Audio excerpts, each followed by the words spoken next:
the DJ, the DJ, the DJ, the DJ.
Hey y'all, what's happening? It's Tuesday.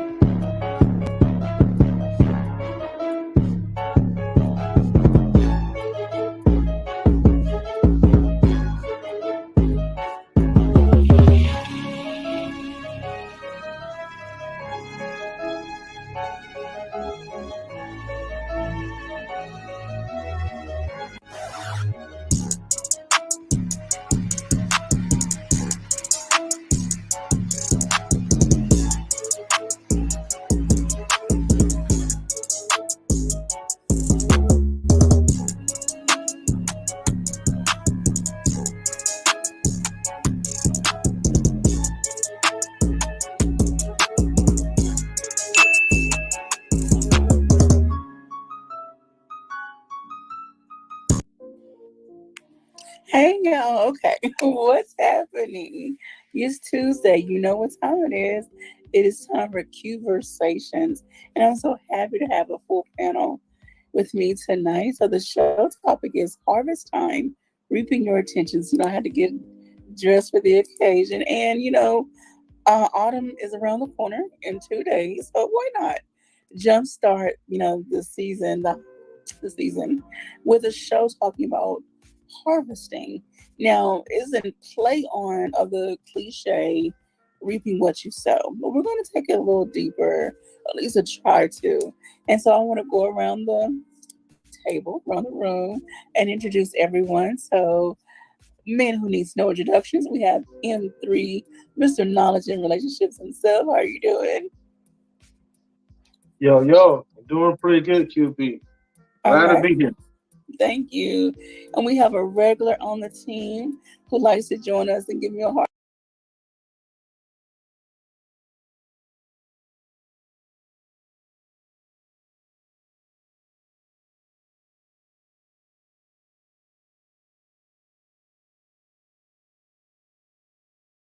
chance to, collab with him yet, but I'm sure he's going to give us some great insight.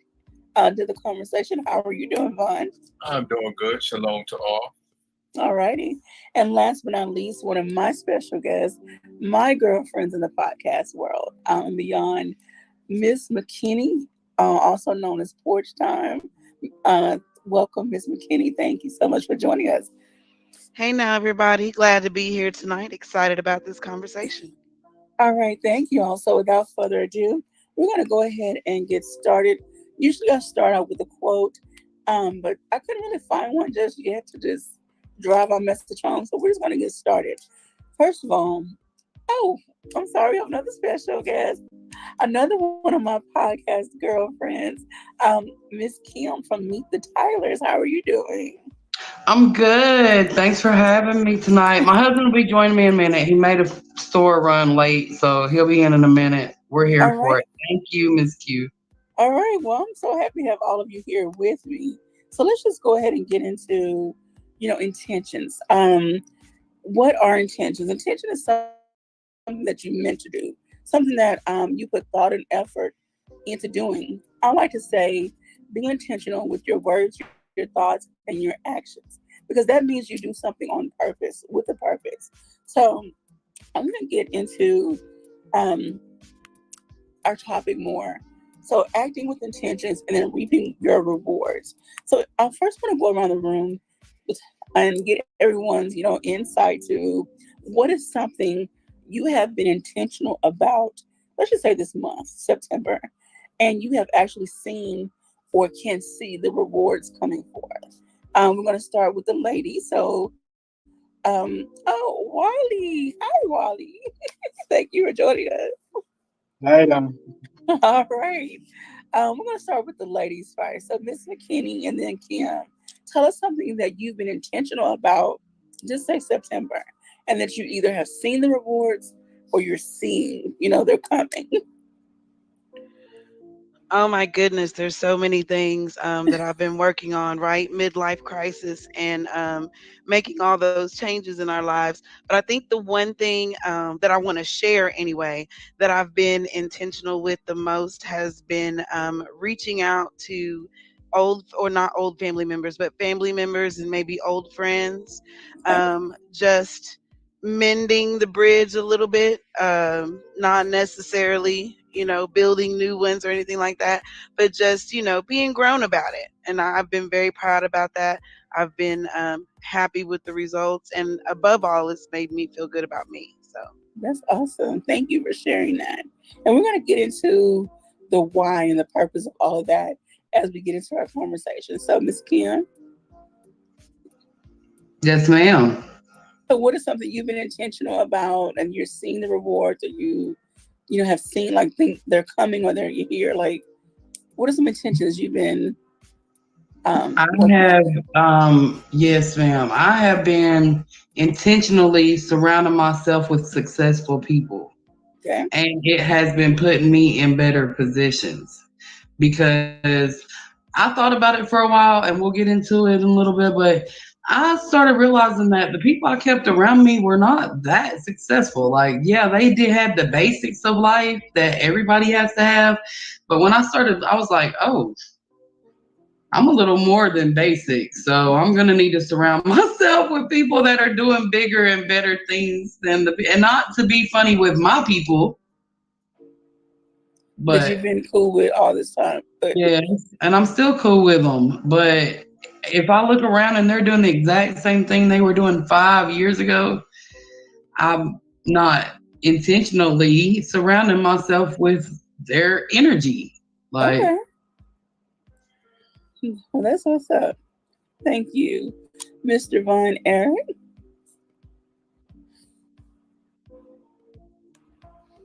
Um, my intentions is to grow a stronger relationship with my son, um, Okay.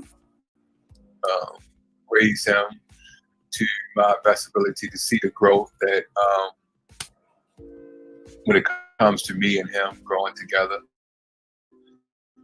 as father and son, and to educate not only myself but my family and friends and unify with more people each and every day. Okay. Thank you for that. Wally.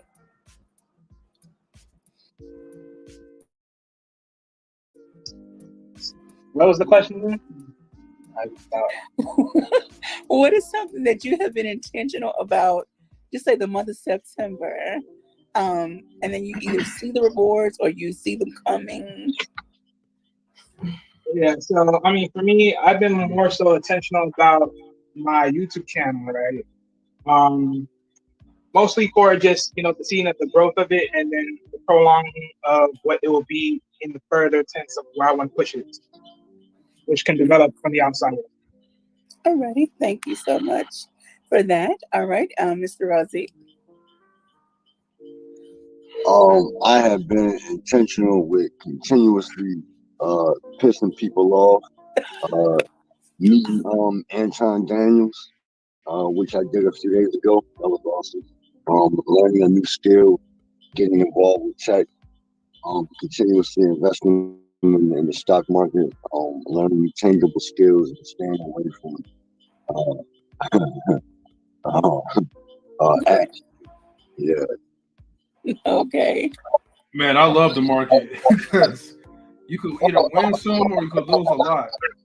And this is coming from a guy, right, that at one point recently, like, I made 10 grand off the stock market within like 4 days, and then I did some stupid and I blew it. Mm-mm. So No. Off of what stock? You did what? Come on. Off I of would have took that. I would have withdrawn that and ran. what stock in brief, if you don't mind me asking? So I invested like in Amazon, like options calls. No, options puts. And then Yeah. That's it had a rally on me for 2 days. That's So and I froze up, like, but I ain't gonna get to that part. But hey, Wally, I know you don't understand about the market though, so you won't be able to fathom what it means to go in and go out, But the market you is think fun. so? Okay. Hey, I know just as much. Just enough. All right. So, Mr. M3, let's talk about your intentions for the month of September. Okay. The month for September, you talking about for like October, because September is about to end. What are some things you've done intentionally for this month? We still got 2 weeks, a week and a half, whatever. Well, I mean, getting to like the market was one of them. I would say like in the first 2 weeks, just learning about myself and just learning like how to like really, you can't really time the market, but you could. What I learned is that the more money you have, the more you'll be able to invest in. But also at the end of it, I'm like, okay, I have to think like an investor still. So part of me, like, a big part when people, they lose something, they want to give up. But for me, I'm always going to be determined. Okay. So you got to keep reading. You got to keep studying. That's some of the things that I do. Most of my reading time is learning about the market and dabbing into the news a lot. When it comes to these certain companies, the S&P 500 and all that stuff. But, when you're down, hey, invest something small and then gradually grow into that. Okay. If I could do it with $2,000, I could do it with $1,000 as well. But I tried it for a while. Based on what was going on in my life at that time, I just couldn't keep it up. So, but I mean, I'm kind of put something in another market and just let it grow. And I don't want to have to watch it. Like, that's just not for me. I know my weaknesses. That's just not for me. Yeah, I get you though. All right. I want to give a shout out to everybody that's in the chat. Thank y'all for holding down. Everybody that's watching, please smack that like button. Share this stream with somebody else. So Arshan, who says salute. Justice Splash, who's speaking to everybody. Miss Sophia.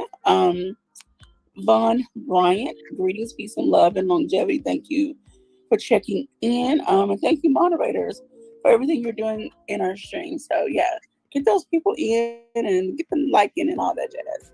All right, so let's move on. Move on to the next thing. So, when you are set intentionally, you act out of your intentions you basically create control for your life. You know what you want to happen. Um, Let me ask you this: has there ever been any moment you just kind of went blindly into something in your life without taking the time to actually plan it, and it fell apart literally like wet tissue paper? So we're gonna go around in order this time. We're gonna start with M3. Uh, well, see, if I talk about the market again, it's going to be the same thing. I mean, that's fine. I, That's what stands out for you. I mean, okay. I want to talk about something about the market, but look, I know for a fact, besides the market, there's times that I took a risk in trying to invest into this small business or invest into um, a group of people that will put their dollar into it, match it with someone else, and then allow that dollar to grow into something. So I learned that there are still scammers that's out there. Wasn't too much to invest in, but it was just enough for me to really understand why it's not good to deal with business with other people. And sometimes you gotta do it yourself, even if it's the slow route. Okay. Mm-hmm.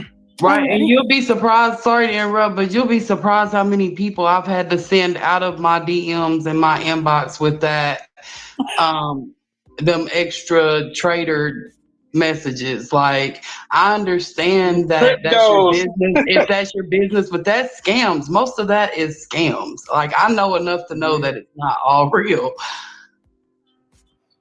Yeah. Yeah. And so you're next, Bob. Were you done, Mr. M3? I'll say this one last thing too. Go ahead. People get scammed into fall into the trap of YouTube viewership, and because I had previous experience of just understanding that if somebody's trying to come to you and say, hey, I want to promote your channel by a small fee, maybe $100, okay, and I will send your links out to a whole bunch of people and they'll subscribe to you. Not realizing that people will set you up to try to add bots into your network, and that's something that you definitely don't want to do. So, but I know there's some people that will deliberately pay for subscribers, and knowing that you're not going to get nowhere with it. So, yeah, definitely be careful with that. Okay. Thank you. Kim, Yes, ma'am. what is something that you didn't plan? Like you didn't set your intentions and it fell apart. Like I said, wet tissue paper. I've sometimes in the podcast world, I've agreed to be parts of shows that fell apart almost immediately after we done a show or two, and I'm not quite sure the reasons, but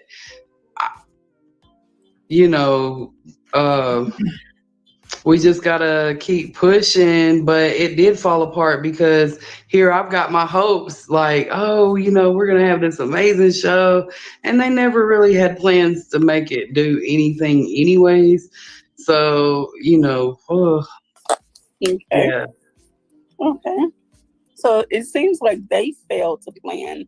They failed to outline and create a structure for whatever they were trying to do. Right. And I failed to follow through as much as I should. That's the part I should have mentioned my part in it, because I didn't stay on them like I should have. And that's why I feel like a part of it fell apart too, because if we had a great plan, what happened in a matter of nobody's saying nothing, nobody knows nothing, nobody, so it's weird, but that was my bad. I shouldn't have just assumed that they would keep going without me. You know what I'm saying? So. Okay. Alrighty. So we're going to get into some steps on how we can turn things around and really make our intentions work for us.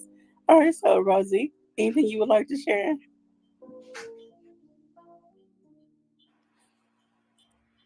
And you're on mute, by the way. So you're saying referring to what Well, there's staying something, away. Go ahead. huh? No, go Well, ahead. there's Go ahead. something that you did in life. You didn't put enough thought and plan into it. Like you didn't think it out. You just went head first, and it just fell apart. Yeah, going to the strip club and trying to smash all you women. Yeah, yeah. Okay. Okay. So what? Your pockets fell apart because of? Nah, it was just like, you know what I mean, just going after a chick because she looked good, and I'm just trying something to fuck. Yeah. Okay. Alrighty then. Thank you. Oh, did I share too much? No, no. Like we can keep it real here. Like That's that's what where makes a panel fun is honesty. No, we I can't. think. okay. Von Eric. Business wise, yes. When I had opened the bar, I didn't do.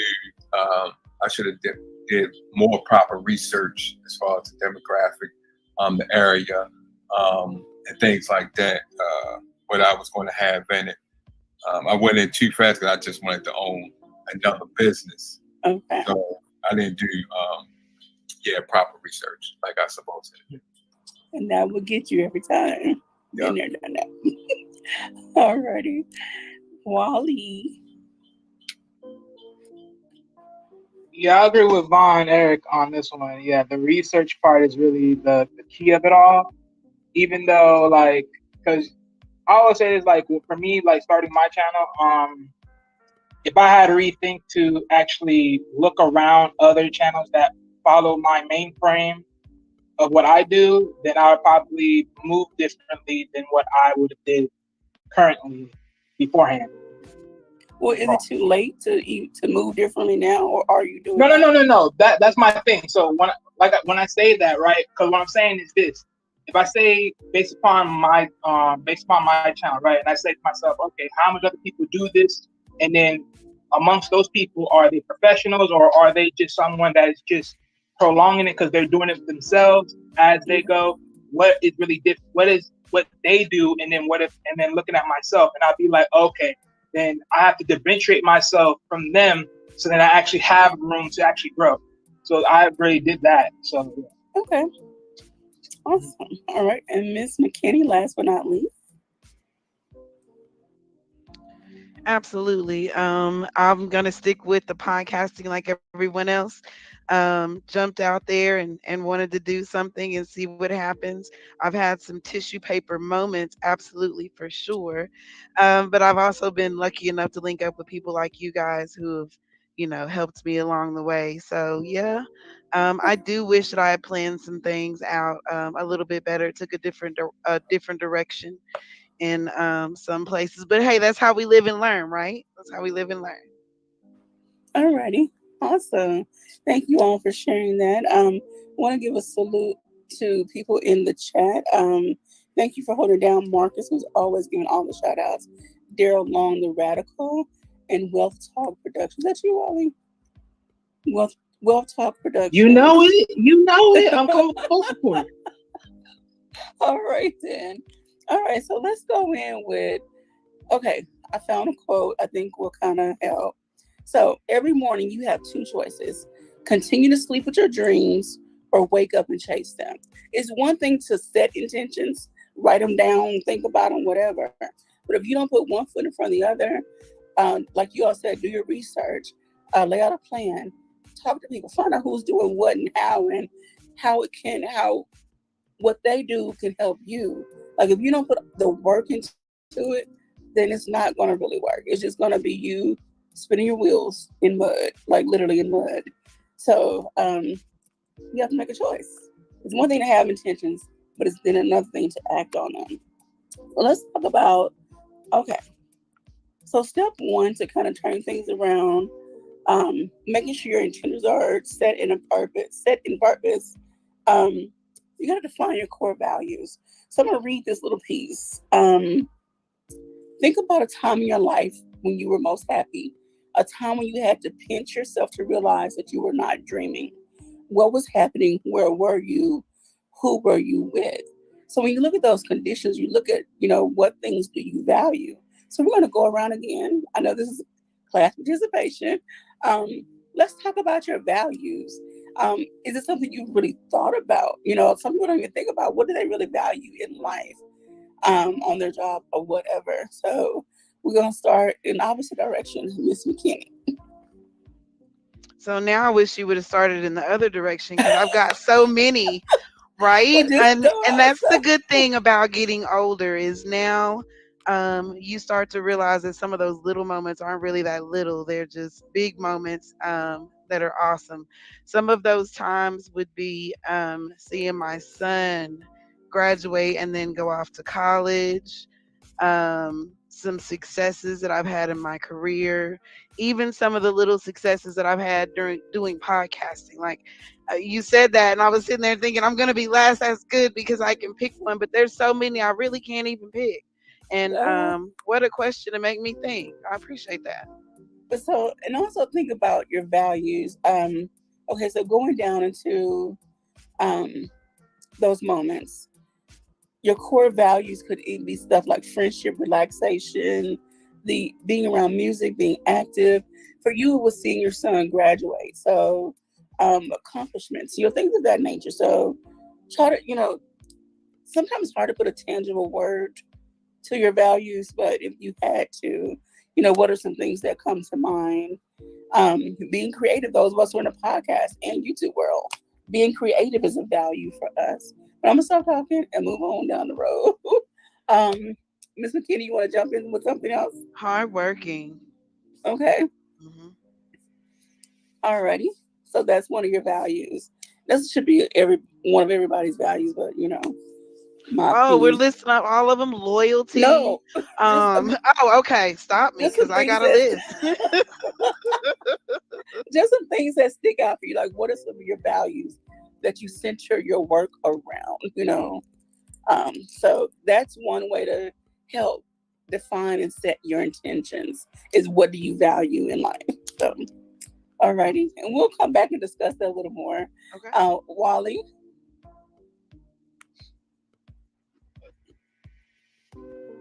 All right. So the question is it's about your around your core work. values.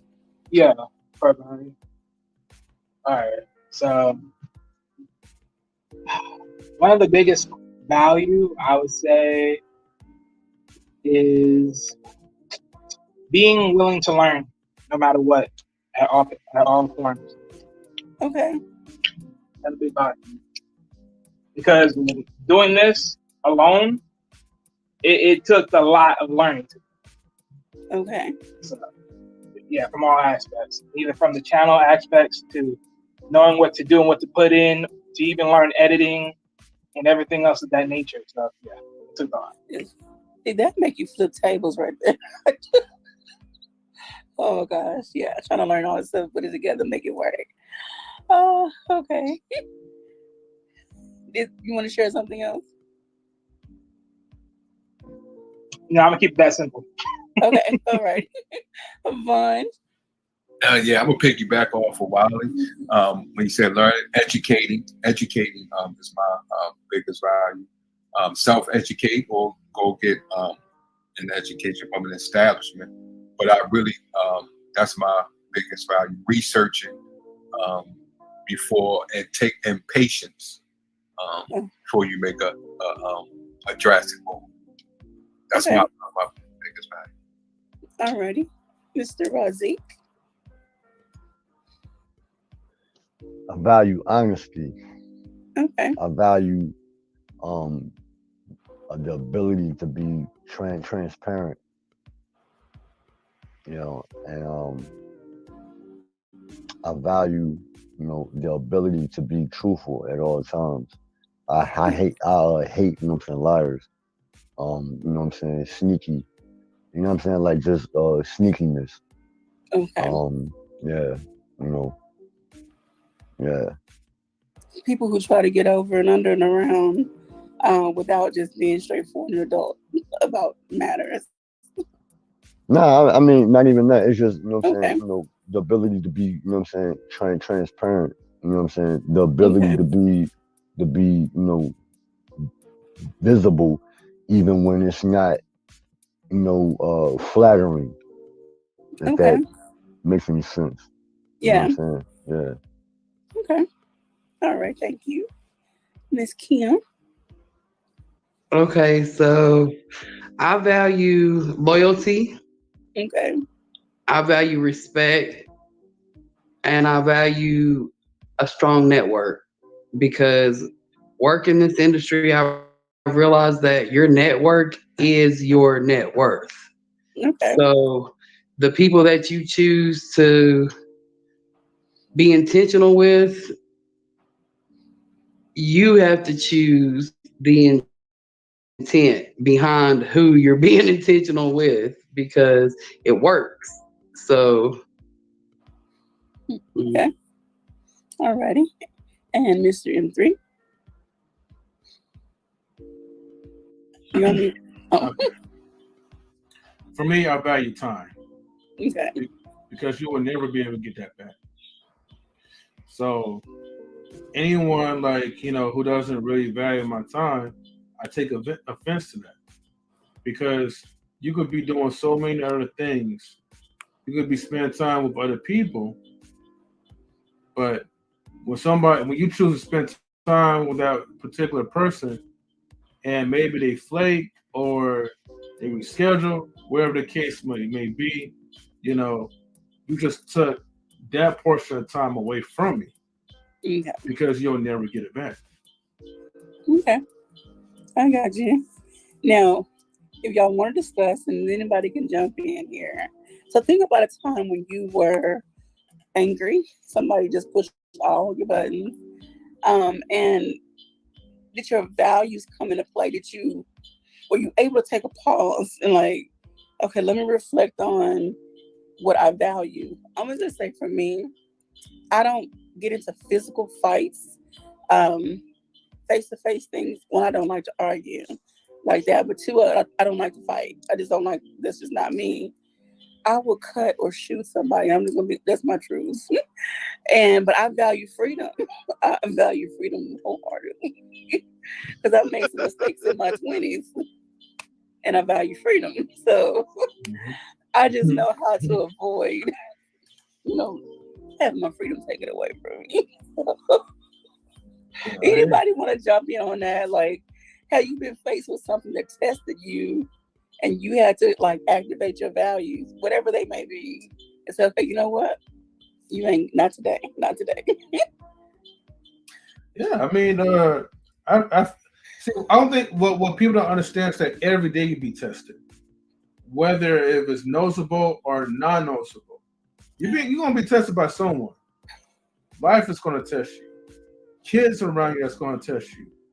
You know, hell, your co-workers or parents, whoever, they're gonna test you, and it's up to you and how you respond, how you react in the situation. And sometimes, hey, you may have to let loose, like unleash the beast on them, you know. Or other times, you just gonna have to just go on about your business and just let them live another day. That's all. Yeah, because I keep a blade on me at all times. So just remember that anybody that try to step to these outlets. I'm with you guys on that one as far as I think my mistakes were a little more recent, Miss Q, probably like in my 30s. My loyalty or my values is what drives me, I think, to want to fight. It's now that Oh, I don't necessarily have to cut you physically. In my, I think I've graduated to possibly words or maybe even being able to be quiet, but I'm with you. But I think it's my values that make me mad enough to want to get physical or want to get with you. all righty. Thank you. Anybody else want to jump in? Nah, I'm just chilling. Okay, well, look, we're gonna move on. Marcus in the comment section cutting up, talking about don't forget the value of cooking sandwiches, Marcus. Okay. Always come with the jokes, Marcus.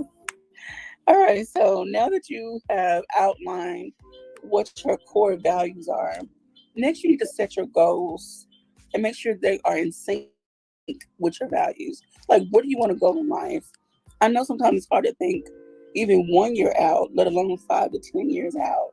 But if you don't start making some kind of plans, planting some kind of seeds, preparing for your harvest, then you're going to be kind of stuck, when you get down the road.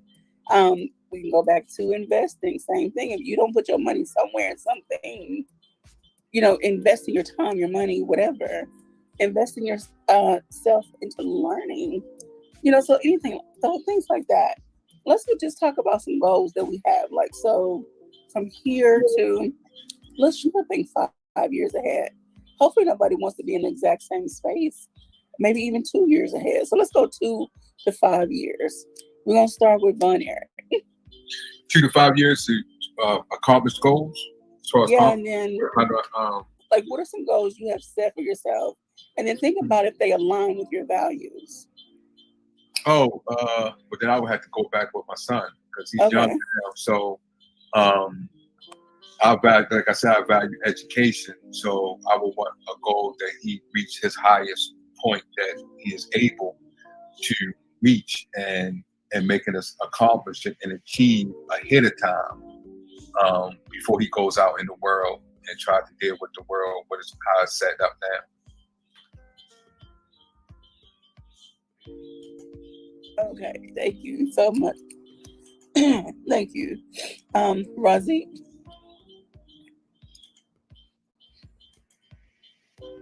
I plan to own a professional sports team. Okay. I plan to be on the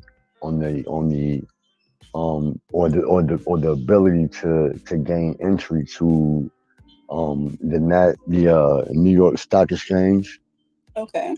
I plan to have about 30 million or more, and probably about in the next maybe about 6.5 years. That's my goal. Those are some awesome goals. What team? What team? What sport? More than likely it'll probably be the NBA. Okay. And if it's not the NBA, then probably my second choice would be the XFL. Oh, okay. So I don't know if y'all have seen the news clips, but the XFL is now offering up to 45% ownership. Yeah. At a 1.5 million price hold. You know what I'm saying? That is being owned by Dwayne "The Rock" Johnson, and it was somebody else. I forgot his name, but yeah. That would be a good one to go. Best one to go to. Isn't his ex involved too? Dwayne Johnson's ex-girlfriend? I mean, not ex-girlfriend. Oh, Jennifer Lopez. Yeah. Mm-hmm. Yeah. I don't know her exact you know what I'm saying, her exact asset hold, but yeah, she does have a significant a significant amount of money involved in that. Yes. Yeah, I would go with the X that one instead of the NFL or the ones, the industry it is today, because you may own it, but then you don't own it. You piss them off, they can take ownership from you. So yeah, I would go with the X. That's not entirely true though. That's not entirely true. And the reason why I said it is because if you understand corporations with like S corps and how they're actually designed, you know what I'm saying? Like even like say for instance, okay, let's just say like the NBA. And I ain't trying to go a rabbit hole, but just just add on to his point. But let's just say like the NBA is at 100, billion a year. You know what I'm saying? 1% or 0.008% of that would be less than like 5 mil. You know what I'm saying? Even to become a minority owner, so you would still even be able to have a seat at the table for any type of like executive moves. And that's just something that I've learned in the past few months. So, you talking about okay? But I was talking about more so as far as majority owner, like the LA Clippers. Nah. They took the team from them. So yeah. Nah. I And and just for safety, purposes, I'm not trying to be a majority owner, but I do want to have a seat at the table of one Oh, of okay. those teams. Yeah, I got indeed. you. Yeah, I got And that's what's up. Hopefully, I can be a commentator, and I will be your go-to person to interview all of your players. Razik, I'm just putting that in the atmosphere. Oh, what happened? I'm sorry. We just say that one more time. Hopefully, I'll be your go-to person to do all of your interviews because I'm that chick. I'm that person. Oh, I shit. I mean, to be, pull up at at one of them little press, boxes. Yeah. You know what I mean? All Yeah. right. I've been watching more football lately with my brother, and so I'm trying to learn a little something. I'm trying to expand my palate and my skill set. Hey, anywho, it's not about me right now, so we're gonna move on. Miss Kim, what are some goals you set, and do they align with your values? Absolutely. At first, they didn't align with my values because I always said I didn't want to be a part of this industry because I've always freelanced in this industry, but I kept a 9 to 5 reality job because it paid the bills, because this industry don't just pay the bills. You have to pay the bills until it pays you. So yeah, it going into this industry really tried my values. Like, I had to have a sit down with my husband. I had to have a sit down with my family, everything, when I chose to go into this industry, because I am not that in front of the camera, in your face. I'm a very private person in real life. So the thought of being a celebrity, or the thought of being an important executive in a company or something like that gets a lot of attention, it literally sent me into anxiety in the beginning. So All right, so then think about. I got a special guest, Miss Q. Hey, Nelson. Hey, Miss Q, it's been a minute. How you doing? All right, what's going on? How everybody doing? All Very right, good. How you doing, sir? Work, this is the second second half of Meet the Tyler. Yeah, that's Mr. Tyler. Nice to meet you, Tyler. Yeah, nice to meet you too. Likewise. All right, so Did you hear her question, Ben? Say it again. The question. Ask her, babe. What was the question? So you want to jump in? So we're talking about goals and intentions, like making plans on, where you see yourself in the next 2 to 5 years, and do your goals align with your values? What do you value in life, and do your Honestly, goals line up with sorry to cut you off, but I had to learn that no goal is too high. Yeah. No goal is too high and no goal is too low. It's different types of goals. Like, I used to be the type to be like, oh no, that goal is too high. I ain't gonna be able to achieve that in that amount of time. But then as life went on, as I, experienced life, I realized that, wait a minute, ain't no goal too high. Ain't no, long as you set yourself boundaries and basically do what you can handle, and always push yourself, you're going to meet that goal, Okay. Awesome. Thank you. And because we got more conversations, so hope you can hang around for a while. And I would be remiss if I didn't recognize my online bestie, Miss Queen. How you doing? What's up, Queen? Hi, everyone. What's up, What's M3? up, Queen? How you doing? M3, the sun went down already. I don't know why you got on shade. I got a message too. Well, I saw you coming up, so I had to be ready at all costs. Yeah, because I'm so bright. Shine bright like a diamond. There you go. So anyway, how y'all doing?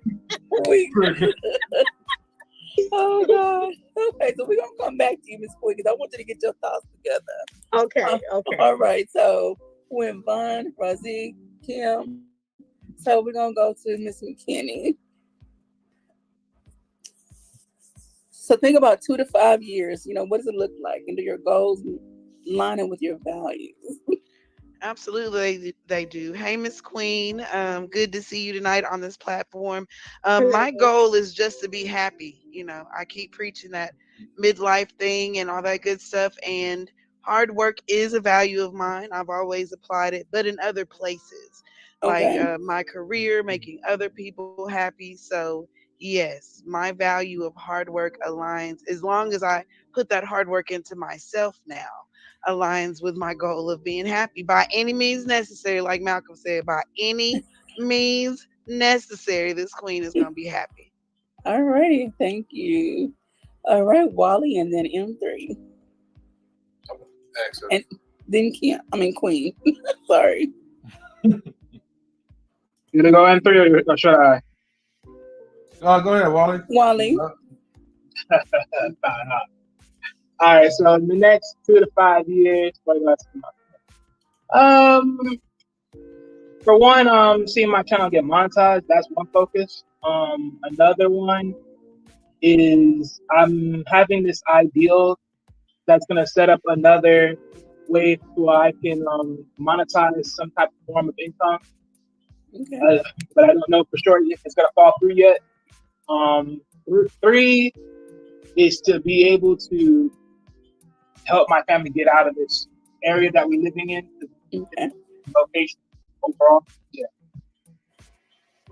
Okay. Sounds like a plan. Okay. All right. M3, and then Queen. Look, Y'all the got big next, shoes to fill after Razik laid out his cups. look. In the next 2 years, okay, I want to make sure that, look, 1, get out of debt. 2, retire myself while still working at the same time because I like doing what I'm doing. You know what I mean? And 3, well, shoot, it might not even be 2 years from now. Shoot, it might be 2 months from now. But hopefully we get the Notch relationship crew, like, monetized. We're very close to it. I'm not going to, say the numbers. I'll let you guys, watch it yourselves. But hopefully, we get up to where we want to be at. And, maybe, Queen could finally, get her, what's it called? Reparations. Like that. That's right. I'm coming for you. I know where you live. I want my check. I'm gonna see you in court if I don't get my money. I need my knowledge of relationships and reparations. You right. Reparations and relationships. Yeah, so so hopefully we get up there though. I mean, I know we will. So All righty. And Queen, I know you You got a said, whole lot of stuff on your goal list. the main thing I want to be able to. I mean, so much is happening, and it's like right there. I just want to go and come as I please. Okay. Me and the king. I just want us to be able to go and come as we please. We're like inches away from these things happening. There are so many opportunities that if I could multiply myself, I could take them all. I have to say no to a lot of stuff that's coming my way. But, yeah, that's the main goal. I want to be able to come and go as I please. I want to be able to, within the next 2 years, but I really believe it's going to happen way before that. Be able to, do my little self-care with my colleagues, and him, and just go anywhere and say it's a business trip. Like that's where I'm at. I'm on the edge of like major things happening. So I really feel like I just want to stay grounded mentally and emotionally so that I can really walk into it and not run into it and fall. That makes sense. Okay. So yeah. You said go and come as you please. You think you Neo in the Matrix? I am. Okay. I am. I got you. Hey, Vaughn, Eric. Ain't nobody asked for the peanut gallery. You know what I mean? I got you. See, Neo. Okay, I got That's you on right. your That's Neo. right. I am the new Neo. No, I'm not the Neo. Oh. My better half is the Neo. Okay, but they, reason I said Neo because the other half, his other half, they won together. That's right. They That's won. right. You know? That's So when right. I say Neo, I'm saying the Queen, and when I'm saying the Queen, I'm saying Neo. Yes, yes. Okay. All right. But the I K would- comes before the Q. I got you. I got you. But And I think I'll let M3 come. I don't know about that. We might put him on Amtrak or something.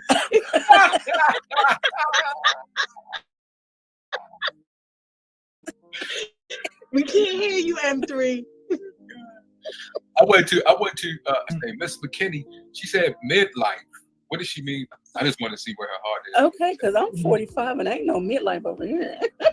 Right. Oh, So what she mean by midlife? She's at a midlife crisis, or midlife, the part is where she's at in her life. The part is where I'm at in my life is midlife. Yeah. Okay. There's been no crisis yet, and I think that's because I'm sticking to my core values and deciding to do what it takes to make me happy. Yes. I got. Thank you. I just wanted to get clarity. But I consider seeing 90 a blessing as well. I'm just Yes, saying. ma'am. Right. I got you. Yes, ma'am, indeed. So my goals include I want to be at Oprah status. You know, can I get there in 5 years? It's possible. But in 2 years, I want to have my own show, TV show, or radio show that's syndicated around the world. Like, I want that for myself. And I want to have an office space, preferably in my home, that's all plushed out.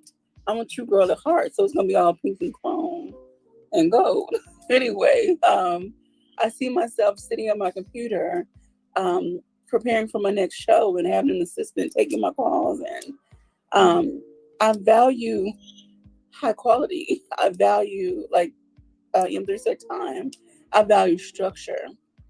And I also want to be at a place where I can give back.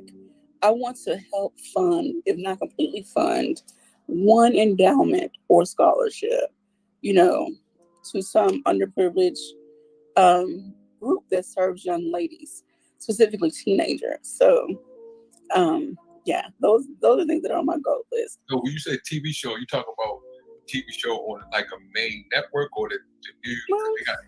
Or you talk about TV show as far as, because they got a new thing coming out now that they will broadcast your show through like Hulu, Roku, and things like that. Are you talking in that aspect or main network? If it starts out on Roku or whatever other network, sure. But eventually, yes, I would love to be on a major network. And that may be, 10 years versus 5. But you know what? I serve a higher power who can do anything. So, right.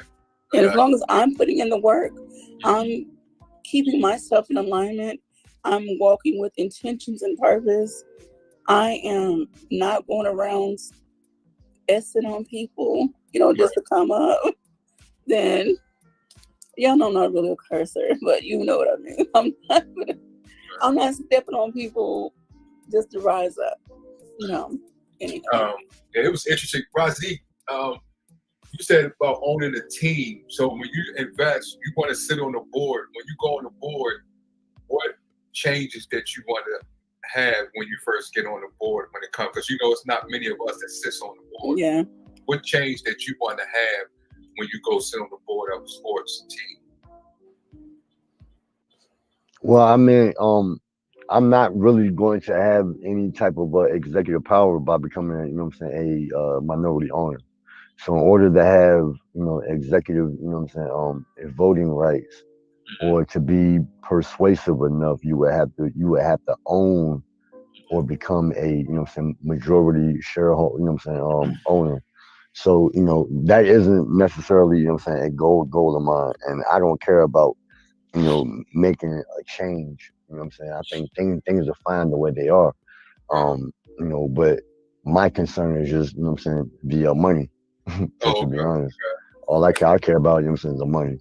I mean, and not to say like that's all I care about, but I mean, you know, that is the ultimate goal. We do, you know what I mean? Like, no matter like what you do, everything always it revolves around money. But like I said in the back chat, I do have a question Go for ahead. everybody on the panel, because and this may be controversial in a lot of ways, but I'm noticing, and I was having a conversation with somebody probably about like maybe about a week and a half ago, and I said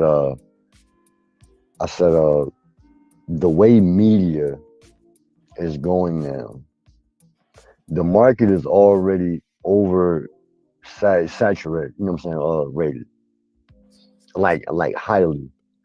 And I made this analogy, and I'm going to give it to everybody here.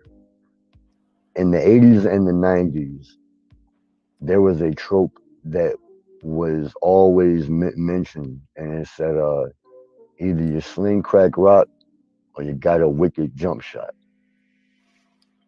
So, and I say that to say there was a trope trying to illustrate that either you're going to play sports or you're going to sell drugs in order to, you know what I'm saying, make it.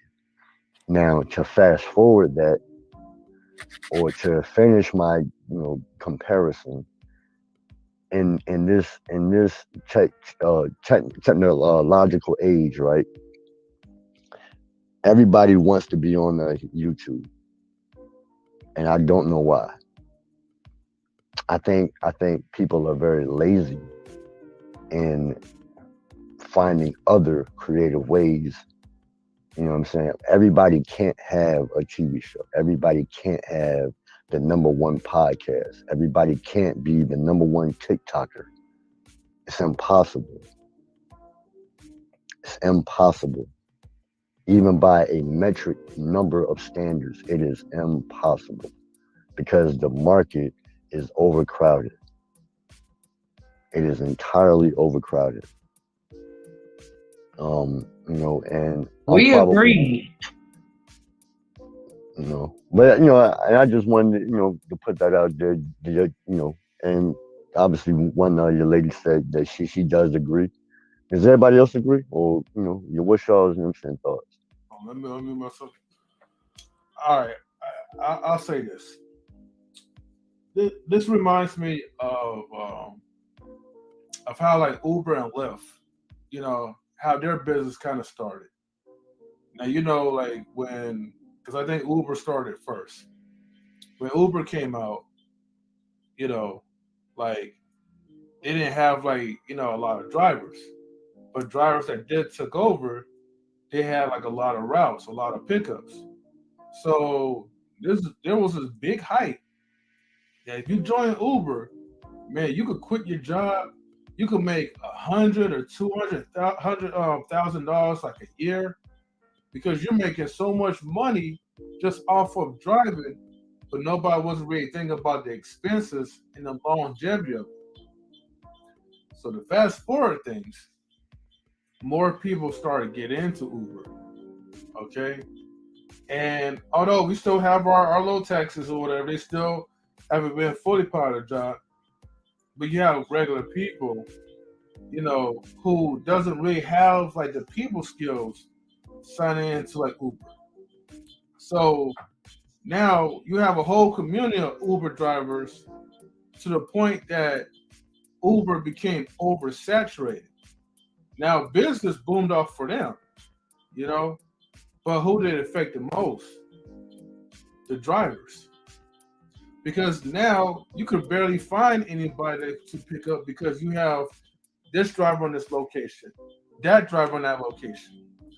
Uber used to cut off, okay, they used to take a 20% cut. And then it moved up to 25%. I don't know how much it is now. I'm for sure maybe it'll probably increase over time. Of course, inflation is going to be the excuse of it. But they offer benefits now. Oh well, that's because that's they good. were gonna get shut down at one point.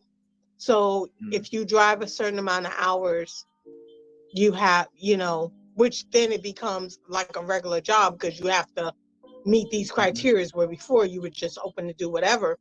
But if you drive a certain amount of hours, they offer you medical and dental because that's why the government was going to shut them down at one point.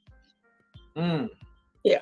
Well, with the medical and And now, dental, and then they also oversaturated because, you know, before you had to have your car, then they started offering, they would finance you a car. I mean, your payments was like $600-700, I think every 2 weeks or something like that. But if you're driving, you made it and you didn't have to worry about qualifying for a car on your own. And now Lyft, what they do is they rent you a car. I think they both, instead of financing now, they do a rent-a-car program where they get you a rent-a-car, you pay a certain amount a week. And if you drive a certain amount, you can just keep it and, you know, whatever. Yeah, they was falling under what they was doing, because I had the same problem when I had my contracting company. When they had people drive under, they were saying that people was 1099, but the things they was offering to people, it went into the law as far as them being an employees. So and they was doing that because they was, you know, didn't want to pay, like what you saying, like Miss Queen said about the benefits and stuff like that. So the things they was offering, because it was, my insurance company was coming, because I had to give my employees, my 1099 phones. Once I gave them a phone, it falls under a W-2. It could be looked at that they're an employee, not a 1099. Yeah, but the whole point of me even bringing like Uber up is going back to like Raziq's comment. YouTube is oversaturated with a lot of content creators, and not everyone is built for content creation. If all this stuff was going to be equal, look, everybody would be having a slice of the pie. Yeah, there's money out for everyone, but not everyone is going to get discovered. You have some people, they start up a YouTube channel within a few days or maybe a few hours, and then boom, you know, the algorithm gives them the most attention, and now they have a certain fan base of subscribers. Whereas, like, you probably had started your YouTube channel like 10 years ago, and you had to slowly, gradually move up. So everything is not going to be equal for someone.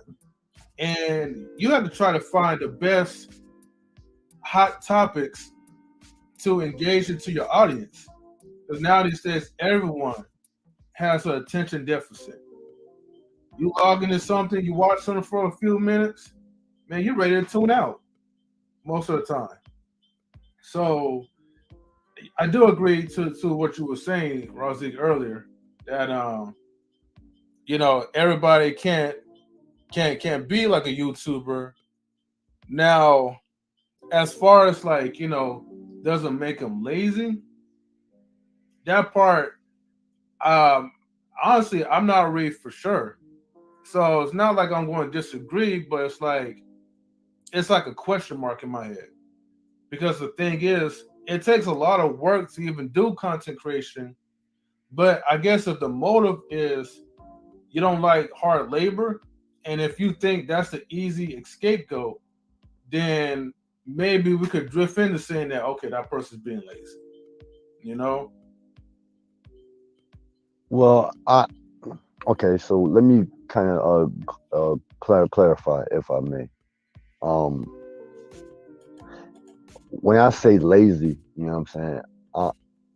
Not like saying that, I mean, because, you know, pretty much like anything you do, you're going to have to work, you know what I'm saying? Regardless, right? But I'm saying like the prerequisite in getting involved in, you know what I'm saying, YouTube and Instagram and, you know what I'm saying, all these little, you know, social media, you know what I'm saying, outlets, I think, you know, it's like, it's kind of creating a level of laziness because of how easy it is. You know, it's not like, you know, like 15, you know what I'm saying, years ago, where you really had to have, you know, a buildup of having a set, like qualifications of being able to say, okay, well, I graduated from this college, I have this degree, I'm qualified to do this. I did some type of internship for like 2 years, a year and a half. You know what I'm saying? And I slowly like moved up. Like the entry level to YouTube is extremely low. You know what I'm saying? Because all it takes is a phone and some internet. That's all it is. And everybody, all of us, we all have an opinion about whatever it is. You know what I'm saying? And just by me being an observer, which is the main reason why I brought that up, because I know some people keep you know what I'm saying, asking me. They be like, well, the way I talk, you know what I'm saying, you ought to have your own channel. And every time I push back on, I have no desire to want to get into YouTube at all. At all. I like, and I'm almost to the point, that I really don't even like it. Just to be honest, you know what I'm saying? Because, and I don't like it because, particularly with black folk, and this is just, what I'm saying. And again, it's going to be a very, pushy issue, but a lot of these conversations are very circular. Just to be honest. And there are a lot of people that I've never heard of. And it's like they're all having the exact same conversation and getting nowhere. This is why I say the market is is overcrowded. And again, I've been a main advocate of saying, I rarely see, more so of people talking about money and the value of that, how to leverage that, how to get into the stock market, and which is a huge untapped market. I don't know if y'all know this, but almost over 80% of foreign countries are not even involved in the market. And I say that to say because in the long term, what I think is going to happen, based off the things that I've read so far, is that when people start to have resources that allow them to invest off of the phone, brokerage accounts, when you look at Charles Schwab, JP Morgan and Chase, E-Trade, et cetera, the market is going to boom. And it's going to boom so much. Like if you ever know anything about like quantitative easing, the money is going to become so valuable that if you're not investing, it's almost going to be impossible for you to even get in because the entry level is going to continuously increase. So just something to kind of, to put out there. I just think, well, it depends on, yeah, I do agree it's oversaturated, but I think if you go by what Miss Jones the questions that she's been asked, if you let that be your focal point in whatever you do, even though it's oversaturated, you can accomplish your goal. You just have to come up with different ways, research, whatever you want to do. Like one of my best journalists that I like is Brian Gumbel. The way he asks questions and the way he go about his segment on the Real Sports, even though it's oversaturated, even on cable, you have different sports shows. But he's been number one for years due to his talent and due to what he applied to get to where he is. There's a lot of people, it's oversaturated in sports. But look at the people that do make it in acting, or look at the people that do make it. That doesn't mean you can't make it. You just have to, like she's been saying, as far as your value, what you want, even you want to go on to an oversaturated as far as owning a sports team or be owner to be invested in. You know how many people that wants to do that? How many millionaires? How many billionaires? But yet you can accomplish it because of your value. So you can still get to number one or get to number 4, number 5. Mm-hmm. All right, guys, I wanted to dip out. Okay. But this was definitely like a great show. So as always, but I'll see you guys next time. Thank you, M3. All right. I see you, M3. All right, no problem. All right, take it easy, brother. I would like to add something else and then still keep the floor open for everyone else to jump in on the question. I want to say welcome to Alonzo Hall. Thank you for joining us. Okay, so my input on that question is, Welcome. yes, I would love to be on TV, radio, and everything like that. However, I already have one business. I can't talk about it too much because I'm still in the building phases of it, but it's outside of media. It is going to create quite a bit of income, once I really get into it. There are other business ideas that I've had.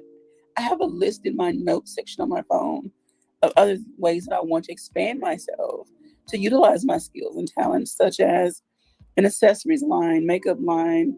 I'm a community-based person, so I want to do life coaching, things of that nature. And then I also, again, by me making money in my other ventures, I want to help fund someone else. I want to be that person that takes that application for a grant that can help, if not pay all of it, pay the majority of it. So yes, I want to be in the media space. Everything I'm doing is not just for me. I want to make sure my son has something to fall back on whenever it is my time to go. If I do have grandchildren, whatever the case may be, I want to leave a legacy. So, and that's just my take on it. That's just me. But being in the media, being in front of the camera, that's a means to an end, and I actually love it. Vaughn mentioned how he loves how Brian Gumbel speaks. There are certain people that I only watch when it comes to newscasters and podcasters and people on YouTube. I like their perspective, how they talk. And it's not because I always agree with them. They just have a way of presenting the information in a way that grabs my attention. But I'm going to fall back and I'm going to give everyone else a chance to answer the question. Queen, would you like to jump in? Yeah, let me jump in real quick. Who? Wally? Okay. Yeah, Wally. so to Razi's on the question, right? So to YouTube being oversaturated, I mean, that's obviously true. I mean, there's about probably billions of YouTubers out here one way or another. But to ultimately say, are people lazy? It's a catch-22 because, in most cases, yes, and in other cases, no. I think more cases than not, I have to ask myself, what is your intentions on being on YouTube more than anything else? That's the first thing. Because I'll say most cases than not, most people are just doing it as a hobby. And most people say, hey, but if it gets to 1K, it's like they'll work it out in another way, right? If it get monetized, yeah, they'll do something else amongst that. But that's my whole thing, right? You just doing it, just do it. You just get a kick out of it for what it is for the time being. But for me, I always said this was just, it's a nice plot for me to say, here's something I like to wrap myself around, but it's not going to be the end all be all, right? And I'm just giving you a nice premise of what I'm working with and what I want to work around in the near future. But also, I also sit here and say, there's a lot of groundwork with doing a YouTube channel, especially when you're the main one doing the whole thing on your own self, because there's the editing process, there's the understanding of the analytics, knowing when to do a post or do anything of all these natures, on all this wraparound, like what's making you more seeable or inspired amongst your content overall. There's a whole lot of getting and going in this to the point where you have to look at it. Because my thing is right now, right? So one of the big things that I had to do to really develop my game is to actually start learning how to edit. Because I'll say this, for my past work, I probably did more live streams than anything else. And in that same sense to Roger's question, that is more of a sense of being lazy, because you can just click a button and say, hey, go live, and then just talk from that point on. But when it comes to doing that editing, that's a whole different ballgame. You cut it in and out the moment you make a mistake, all that yin yang yo. So you always got to rinse and repeat yourself every time you're trying to do the editing process. So now it's like, see, and especially when you're doing it on your own, now you really got to really do that heavy work and load. And then to top it off, use every other skill set you have to understand. Because right now, me learning editing, someone I know right now, they wanted to see what I can do with editing because they want me to help them. I showed them what I can do. They saw the video and they were actually, you know, decent surprised with my work. And, you know, they're willing to work with me when they have the time to actually connect with me and see what I can do for them amongst whatever they want me to do for them. So, and from that point on, also understanding this as well, because this also can get you in other markets, not just as an editor, but also as quote unquote their social media manager and whatnot, like that, because this is a social media and you're understanding that analytic board and you understand everything that goes wrapped around in it. So it's like, for instance, if you notice a lot of things about a lot of people's videos, one way or another, like if they talk about this type of topic or something like this, you know what hits. So it's like, you know what can transcend or what can move the ship. So of course, you know that stuff. So that's also another nice player wrap around.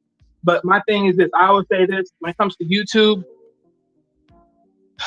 there is a limit, right? There's a limit to this thing. Because my thing is, just because you know analytics, you don't know any other analytics that's similar to YouTube that works the same way. Like you can say, hey, just because you're on YouTube, that means you're only limited to what? You're limited to the Twitch type of analytics, you're limited to the other formalities of it. But that doesn't mean everyone else rides the same wave of those analytics. So my thing is, just because you got a good flat line with analytics doesn't mean you know every version of analytics out there amongst other people in their system. Everyone got different systems. Hey, So- Wally, I'm also add to that too, but you know, and I, you know, and let me be clear. I'm not projecting, you know what I'm saying, to anybody specifically, but I am being, you know, transparent, you know, in a way that where I don't know if nobody else has, you know, paid attention to it, but the landscape of media is drastically going to change. You know, and I was telling my man the other day, I was like, you know, eventually ESPN will no longer exist. Like cable TV, like if this keeps going the way that it has been going, like cable TV will no longer exist. And I would probably say in the next probably like 7 to 8, 9 years. You know what I'm saying? Even when you look at how like the automotive industry is now, you know what I'm saying, changing, we're now living in a new industrial age to where, you know, it's a lot different when the first Model T Ford had came out, you know what I'm saying, when that was a huge boom and everybody wanted, you know what I'm saying, an automobile, right?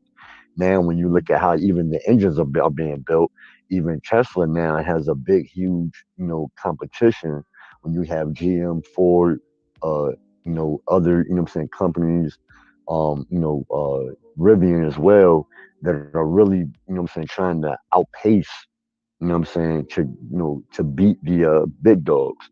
So, you know, I'm just, you know, offering some real intro, you know, visuals. Yeah, you know what I'm saying, and just in how the landscape of things. I mean, hell, I mean, and that also applies to everything. I mean, hell, you can look at it from the healthcare industry to real estate to the fashion, you know what I'm saying, industry, like QB has said, even the makeup line, because now every female, she wants to have an eyelash and a makeup line. You know what I'm saying? And then you got, you know what I'm saying, dudes who, you know, everybody is trying to be, you know what I'm saying, a rapper. You know what I'm saying? You know what I mean? And even when you look at it, like every league has like a max capacity hold. Everybody can't make it to, you know what I'm saying, the NBA. Everybody can't be, you know what I'm saying, you know what I'm saying? And so, you know, I'm just saying that because there's so many other lanes that nobody's like really paying attention to and tapping in. Right. You know what I'm saying? So, Right. and I'm not trying to really, you know, and I'm not like really trying to, you know, discourage nobody, but just to really add some, you know, valuable added insight. You know what I'm saying? Maybe, you know, that's all. Yeah, I know. Yeah, I know exactly what you're saying. Yeah, because even to what you said about the rapper, right? Here's another add on to that one, because a lot of rappers underground, they could be dope, but my thing is because they don't got that spark or that flash of, you know, attractability, they're not in the TV scenes, which more likely is, you know, is gatekeeping all that other stuff, right? Or, you know, whatever it is. And that slows that visual stance of them even being known to anything. So of course it shortens their cap, while the other big stars that are in the big scenes and in the contracts and in these labels are actually seen overall. But that's the that's the battle and the position you choose to take. So, I mean, you have to work around that. Okay. Well, thank y'all. I want to give some other people opportunity. If y'all don't mind, we can come back around. This is a great introspective topic. Thank you, Razik. Queen, the Tylers, Alonzo. Who would like to jump in next?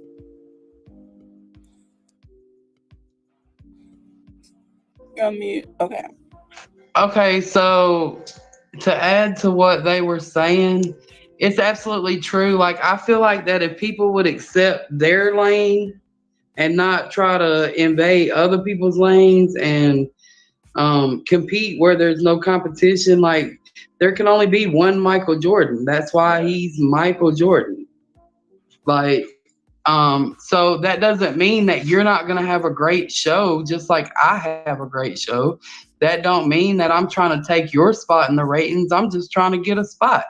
So, yeah, I've taken the process of learning editing from day one. I've taken the process, like, I didn't want anybody to be able to say, well, you wouldn't have this if it wasn't for me. Like, and a lot of times when you're a creative, people, well, absolutely, they have whole lawsuits about stealing creative ideas nowadays. So, people needs to be really careful and just be intentional. Like you always say, like, be intentional with every show you make, be intentional with the background to it, the editing to it, and find your lane. You got anything to add? Yeah, I feel the same way though. Like, everybody can't be a Michael Jordan. Everybody can't be the Michael Jackson. You know what I'm saying? Like, basically, find something you good in and be the Michael Be Jordan great at at that. it, right? Can y'all talk about something else that y'all do? How you take your love of food and cooking, and you are trying to explore that realm. So while you may still post videos, you are going out, and who knows, maybe one day you'll have a restaurant. Yes, that industry could be a little saturated, but there's only one you. Right. Yep.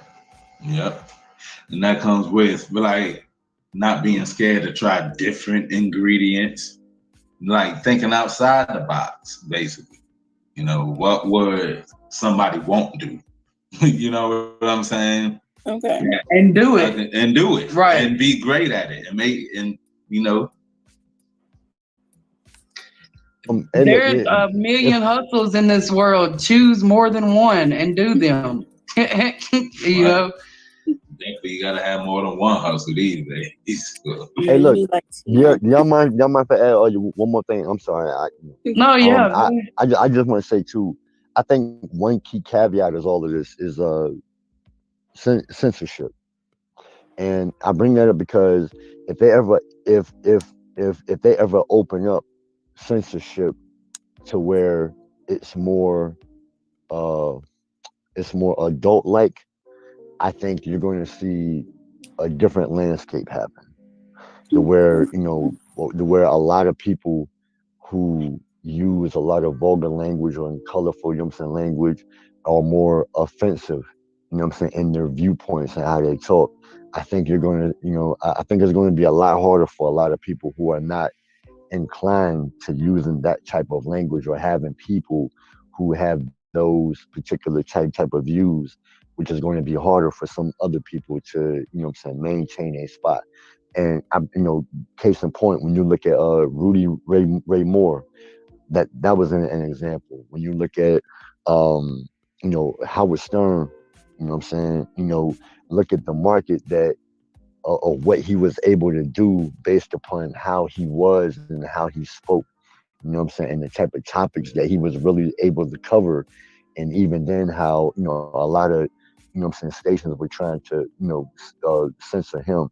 I think, that censorship, the way that it's happening now, even with like Twitter, because a lot of people have been banned off of Twitter, based upon how they speak. So I think, looking at, censorship as a whole, if that lane ever opens up, to allow a lot more people who have a lot more extremist views, I think it's going to be a lot harder, to solidify a spot, because at the end of the day, it all boils down to the money. If if this wasn't a financial lucrative, type of market, many people would not be involved in this, because it would just literally be a waste of time. Because at the end of the day, the money is the deciding factor. We all have bills, we all have a lifestyle that we desire to attain. So, you're not just doing this for, the sake of doing it. Ultimately, you That's want a to get fact. paid. If I can though, or for kind of a little bit of the initial question about the saturation, right? I speak to that in self-employed sections all the time. Why? Because there is going to be, that competition. Yes, there is only one Michael Jordan. There is only one Mike Tyson. There is only one, Muhammad Ali. But after Muhammad Ali, there was Mike Tyson. After Michael Jordan, there was Kobe Bryant. After Kobe Bryant, there is LeBron James, and there will be someone after LeBron James, right? And when you look down the bread aisle, there's a bunch of different breads, right? It's an entire aisle of bread. But in that entire aisle of bread, there's something for everyone. Otherwise, that particular bread wouldn't be there. Right? Now, some last longer than others, and some do better numbers than others. But it's just like making it to the NBA. The thing is to push yourself in whatever endeavor it is that you're in far enough to make it to that bread aisle. Because for the 1,000 different varieties of bread that you do see in the bread aisle, for every one of those 1,000 that did make it, there are 1,000 that didn't make it. So that's, a million that didn't make it. But don't worry about those that didn't make it, because there's still 1,000 breads in the bread aisle. So make it to be one of those. You might not be Wonder Bread, or you might not be the household name like Kleenex, right? Because when people ask for a tissue, they don't say, "Do you want a tissue? Do you want a facial wipe?" They say, "You want Kleenex?" Right? And it'd be Walmart Great Value brand, but you're still gonna call it Kleenex. Not everything gets done like that. So you can kind of make yourself a brand. And when it comes to things like YouTube or social media, this is a strange arena, right? For example, you were speaking to maybe the vernacular or the choice of words or sentence enhancements that one may choose to use in their content. And then if it goes even further to censorship or the lack thereof, do you get situations like Howard Stern, etc.? The question and the danger behind that, however, is with so much censorship, and I tend to look at things on a global scale, and here in America, for all intents and purposes, you might as well call us North Koreans. And why do I say that? Because we know nothing of the outside world. When I say that, I mean we know nothing of what's going on outside of America in the main scheme of things. Pray for Ukraine, but we don't really know what's going on. Right? If you were mentioning things like financial markets, people want to do trading and stuff and then don't know what the NK is, and that's not Nike. You know what I mean? So maybe someone who can speak the language of everyone, or can convey their message to anyone, can help, one make out in terms of that proverbial bread, if you will, if that makes sense. I'll stop there. All right. Thank you for the insight. You Vaughn? No, I would just say he said we don't know what goes in other countries. What does he mean? What do you mean by that, Alonzo? We don't know. As far as what? For the most part, Americans are very ignorant on geopolitical things. Okay, I got you.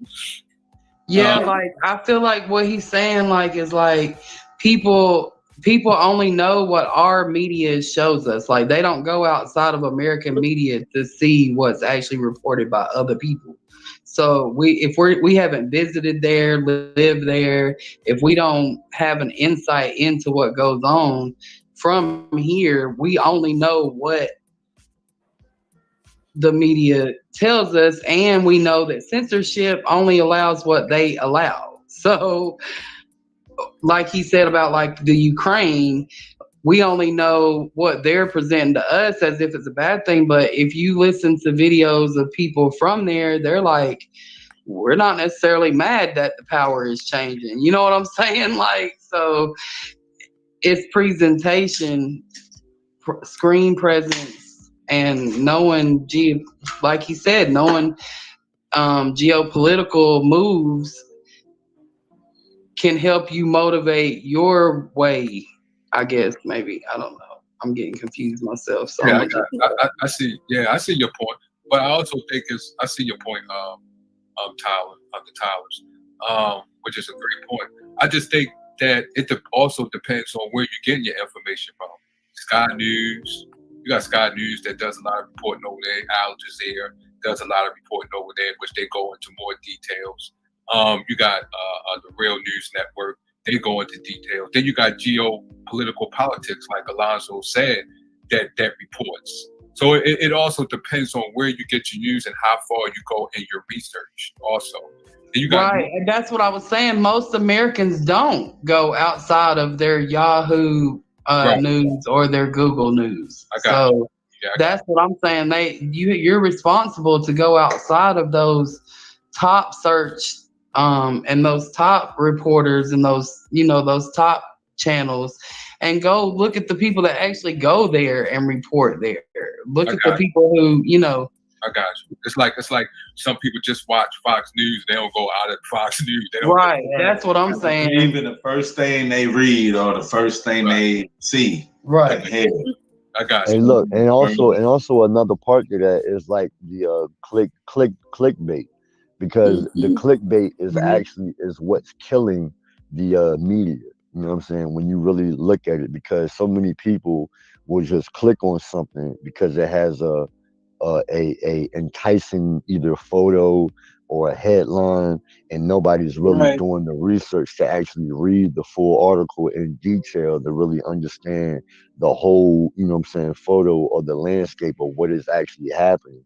I see so many people, and just from a wide range of races, male, men and your women, and they'll say, okay, well, I seen this, or they might send me something, and I'll be like, well, did you actually read it? And then the first thing they said was, nah, I didn't. I just saw the headline. I think it's interesting. I'm like, well, how do you know it's interesting? You know what I'm saying? So, and I'm just saying that to a point, because when you really look at, society in the past, 2 or 3 decades, and how it's actually transpired from how we receive, information, and how we utilize that for, our viewpoint on society, and to, evolve that into a talking point, is really not conducive in becoming a smarter, and becoming a smarter, human being, because, our attention span is actually drawing down.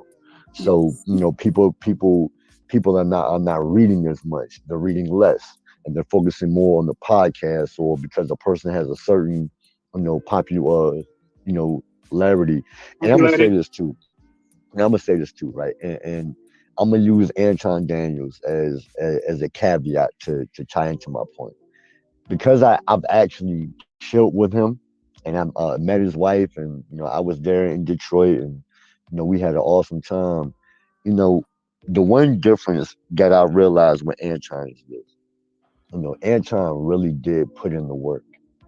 Like, he really did read. He really did educate himself to get, to a point to where, he talks and lives everything that he says.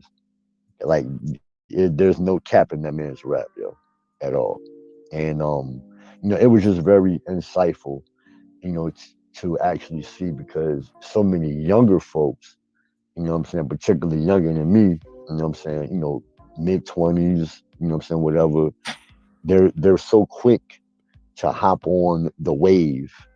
You know what I'm saying? As as they say, To take because them they see steps. because they see everybody else doing it. Oh, they look at Drink Champs, they look at Joe Budden, they look at Wally and Gillo. Wallow and Gillian. You know what I'm saying? And and Revolt and Young Miami and what I'm saying. All these people. You know what I'm saying? Right. Who substantially have enough capital to really build a platform in less than 24 hours versus most of us who got like 75K, 100K, you know what I'm saying, jobs, but you can only allocate a few hundred a week or a few thousand a month, you know what I'm saying, whatever. And so when you really look at the metrics of the numbers, you really have to ask yourself, how can you compete? Because in any Right. market, there's always competition. Even when you look at OnlyFans and the girls who were doing that, the competition is stiff. You know what Right. I'm saying? It is very stiff. You know what I'm saying? There's only a small minuscule of girls who meet the aesthetic look, who are able to attract a certain crowd, able to substantiate that type of money. You know what I'm saying? And over time, and even then, that's only like a certain time period, because then of course we all know, like, you're not going to stay young and healthy and beautiful forever. You know what I'm saying? Your body is going to, what I'm saying, wither, wear and tear over the years. And then while you're trying to maintain a level of presence, you know what I'm saying, because that's what's gotten you that type of money, here comes somebody else, you know what I'm saying, coming in, bum rushing you out of the way. You know what I'm saying? And now you fighting hard trying to compete, and they're just doing it efforts of, a much more less effort, because they're younger, hotter, faster. You know what I'm saying? So I'm saying that in any market, you're going to have to, you know what I'm saying, compete. But ultimately, going back to my original point, and which is why I was talking about like the financial market, because it's an untapped market. Because it's, obviously it takes a lot of time to research, read, to understand, what you need to do. Most people don't even have, the money, or the money that they do have, they want to hold on to it so tight that they, because they're scared of the market and they don't understand. And then, and because they're so behind the eight ball, now they're like, okay, well, I heard this, I know what an ETF is, and I'm not sure about VOO and this and that and the third. Where do I put my money at? How long do I have to wait? What is the rate of return? And, you know what I'm saying? Like, there's a lot that goes into that as well. But If I which can is why speak to that, go ahead. I'm sorry, bro. Go ahead. as a financial professional myself, so the concerns that you are addressing right now it's funny because like, we'll have a lot of people who are consultants or do credit repair, this, that, and the third. And one of the, especially in the African American community, you'll hear often is, they'll kind of down talk those that don't want to be entrepreneurs, which if you're self-employed and selling a product, you're not an entrepreneur, you're just self-employed. We'll talk about that later. But we'll put barriers in the way. One of the memes that I saw was someone said, it's strange because with my $500 client, it's like, oh, I need you to hold my hand and da da da da da. And with the $50,000 client, it's like checks in the mail. And while that may be true, there's reasons behind that. And one of the main reasons behind that, and actually I learned this at the CAAFP at 2021, which is the Conference of African American Financial Professionals, hosted by the American College of Financial Services. Check it out, www.theamericancollege.edu. But at any rate, so we don't teach our own community this stuff, right? And I went live earlier today with a mentor of mine who's an MDRT qualifier, $1 million round table, the top 1% of financial professionals across 70 countries. One of the things that he said, and it was actually in a Yahoo Finance article, Black financial professionals often have a harder time, even when we are MDRT caliber, because our own community doesn't quite understand how money works. So I say all that to say that $500 client needs you to hold their hand, because it took a whole lot more for that person to accumulate and have expendable that $500 than it did for that person to, come up with that 50 grand. Now, all things subjective, yes, it takes a lot of work to get a $50,000. But the client who comes to you and needs you to hold their hand with $500 had to bleed to get that $500, right? Now, again, I'm not diminishing the blood, sweat, and tears of the person who just writes the check for 50 grand. But that's another thing too, right? There are barriers to entry in a lot of this. For example, you were saying things like VOO, QQQ. I see a lot of places where people will say, hey, I invest in Vanguard ABC and this, that, and the third. And, it's great.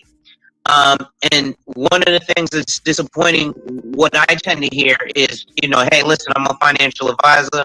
Why don't you come sit with me? And they'll say, okay, well, I'll come sit with you when my money's right.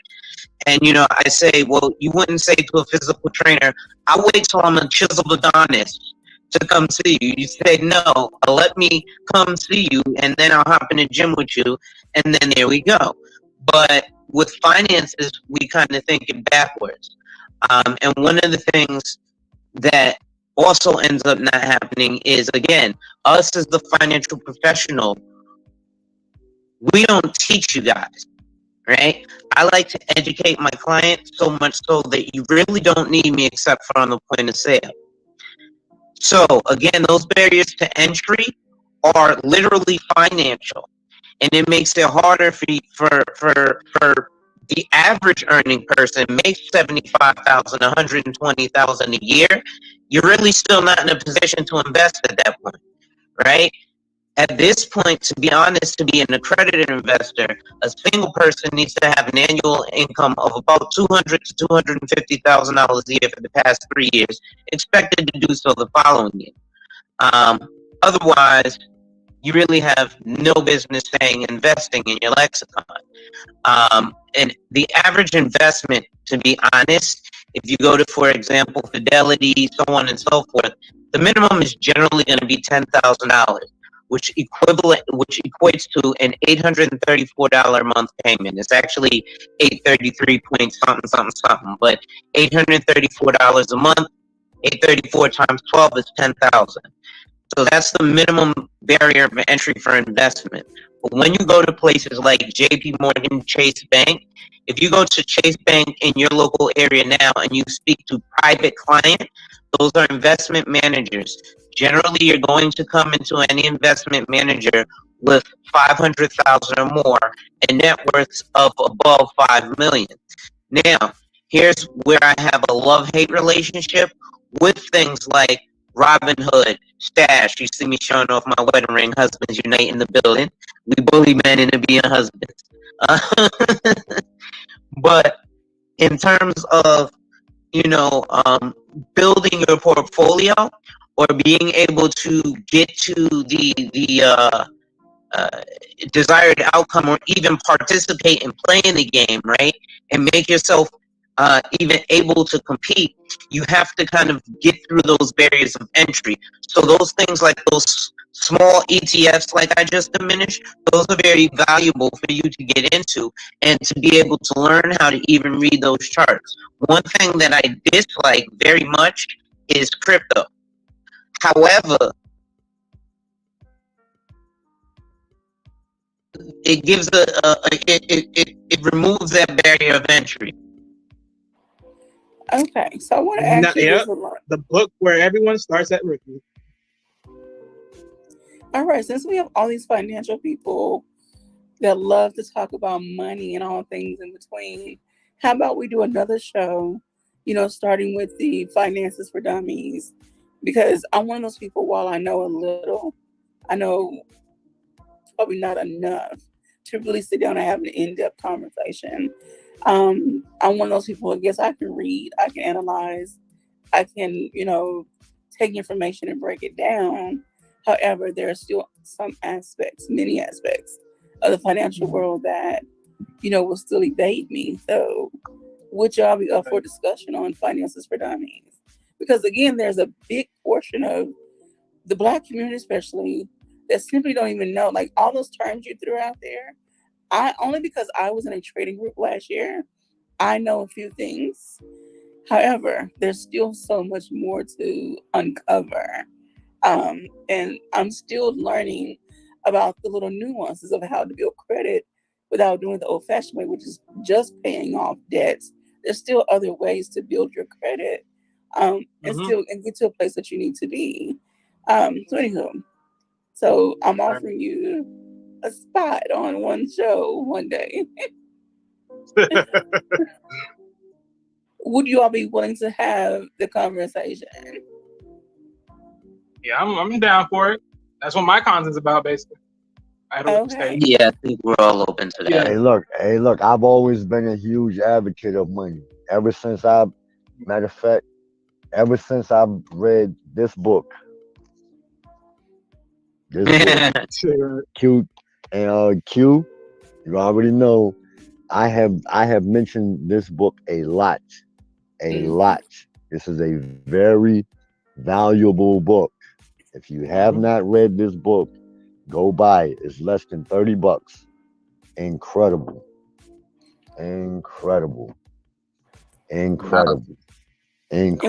You have no idea what you are missing out if you have not read that book. I promise you. Promise you. What they always say, right? The best kept secrets are in the books. Are in the books. I've always been a huge advocate of it. Somebody had told me to read. I was like, who the hell is Tony Robbins? Until I actually read it, and I read probably like 15 to 20 pages a day. That's it. It's a 634 page read. You know what I'm saying? And I read it in probably about less than a month and a half. And I will never look at the money the same way that I once did before I had read that book. I can't. I know too much now. So even going back to what, QB was saying, and even Alonzo, we've had plenty of combos. And it is a huge untapped market. I mean, incredibly huge.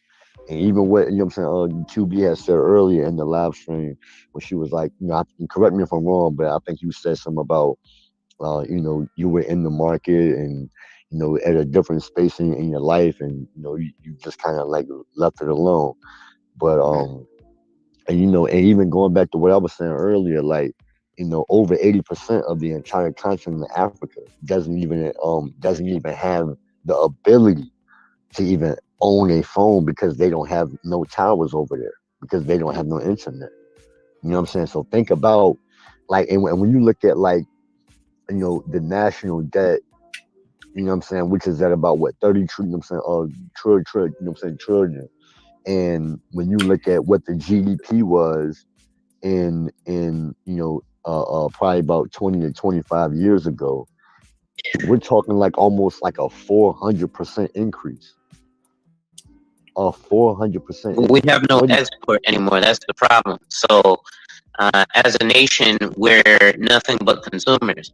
Everything we do is import. No longer, however, is it just import from China. For example, a few years, maybe not everybody's favorite person, but Donald Trump had a clothing line. A lot of those clothes were made in Pakistan. Facts. And so facts. But look, and not to cut you off, but to tie it all down to it, right? Is that the reason why I brought up the GDP? Because $1 was way more valuable in 1950 than it is now. Oh yeah. You know what I'm saying? So think about what that $1 is going to be worth in the next 50 years.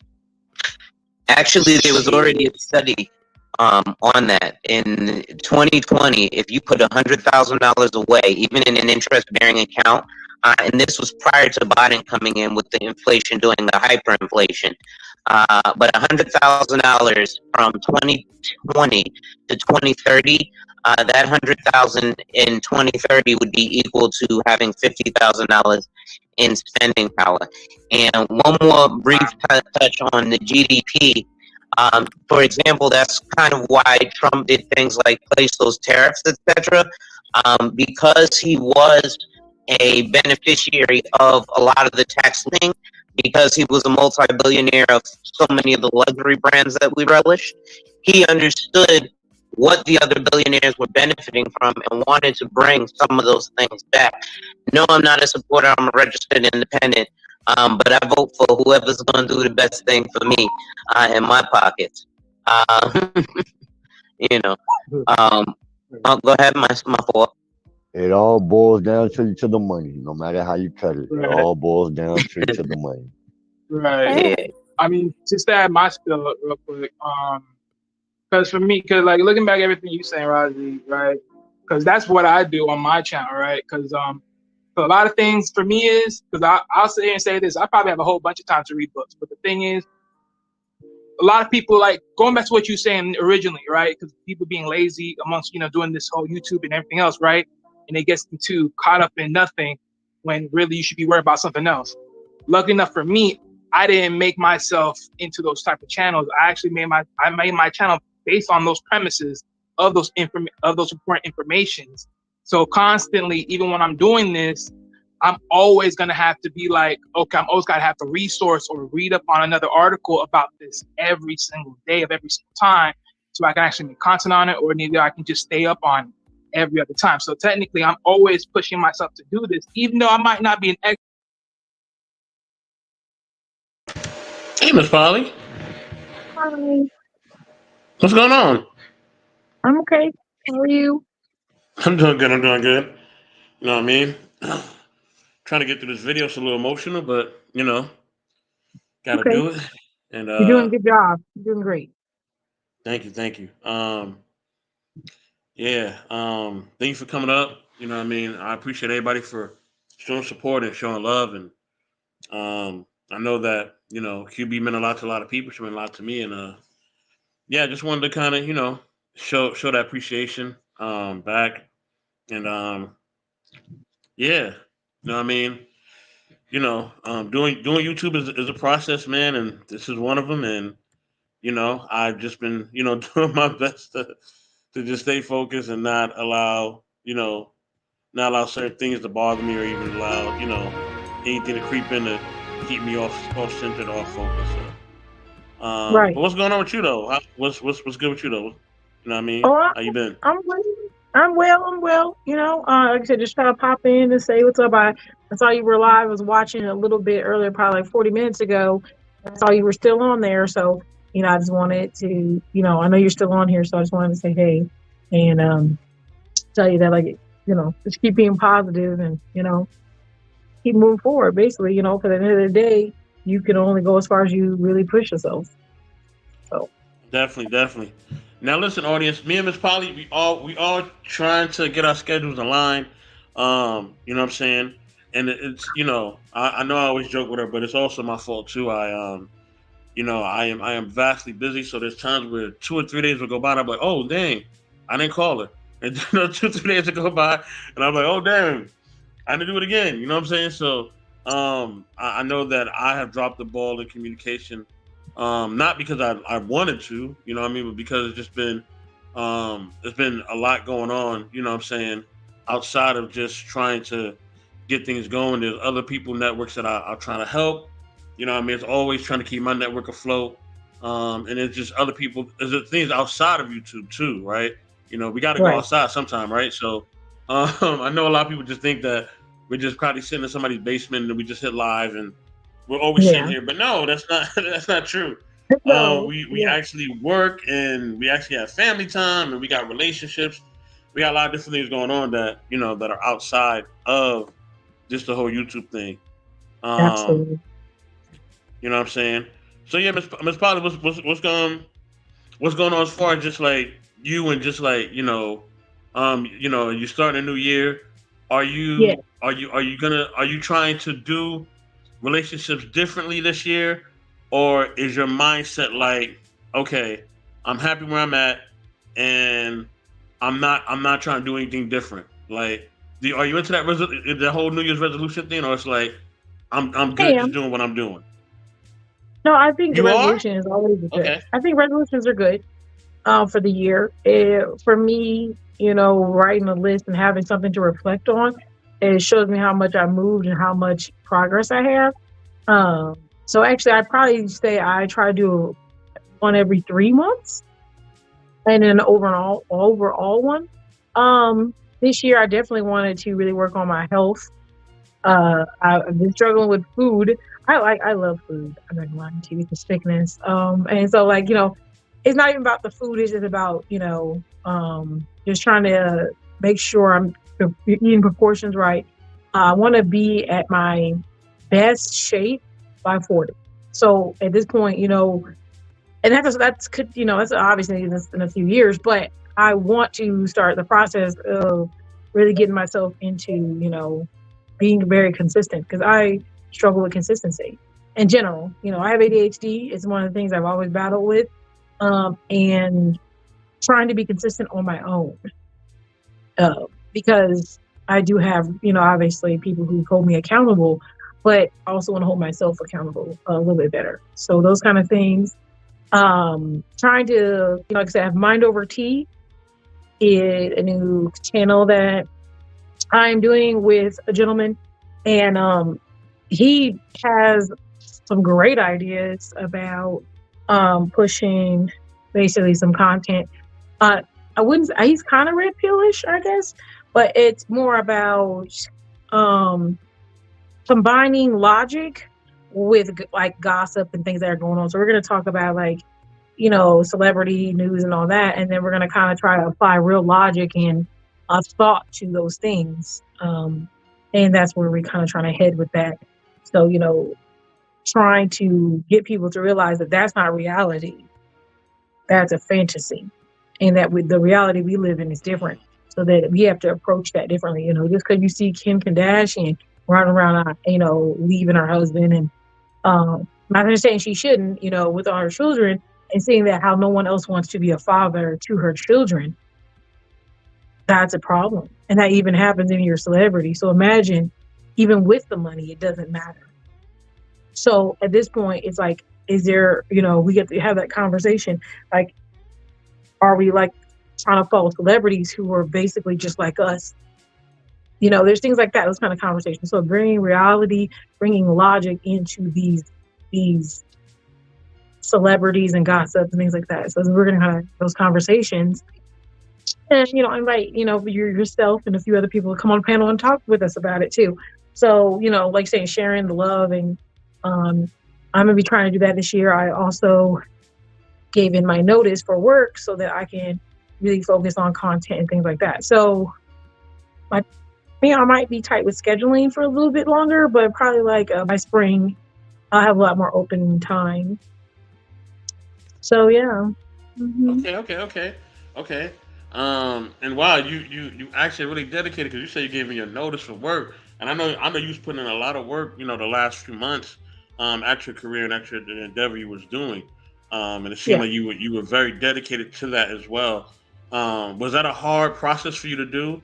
Because it seemed like you were in a prominent role, and that things were going a certain way. So for you to just be like, all right, I'm gonna step away and I'm gonna focus on my content. Was that hard for you to do in that moment?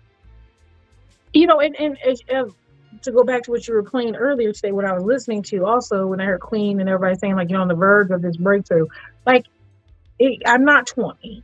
Okay. So saying, hey, I'm doing really good at this, but it's not really exactly what I thought it would be. I don't have the hours and all this stuff.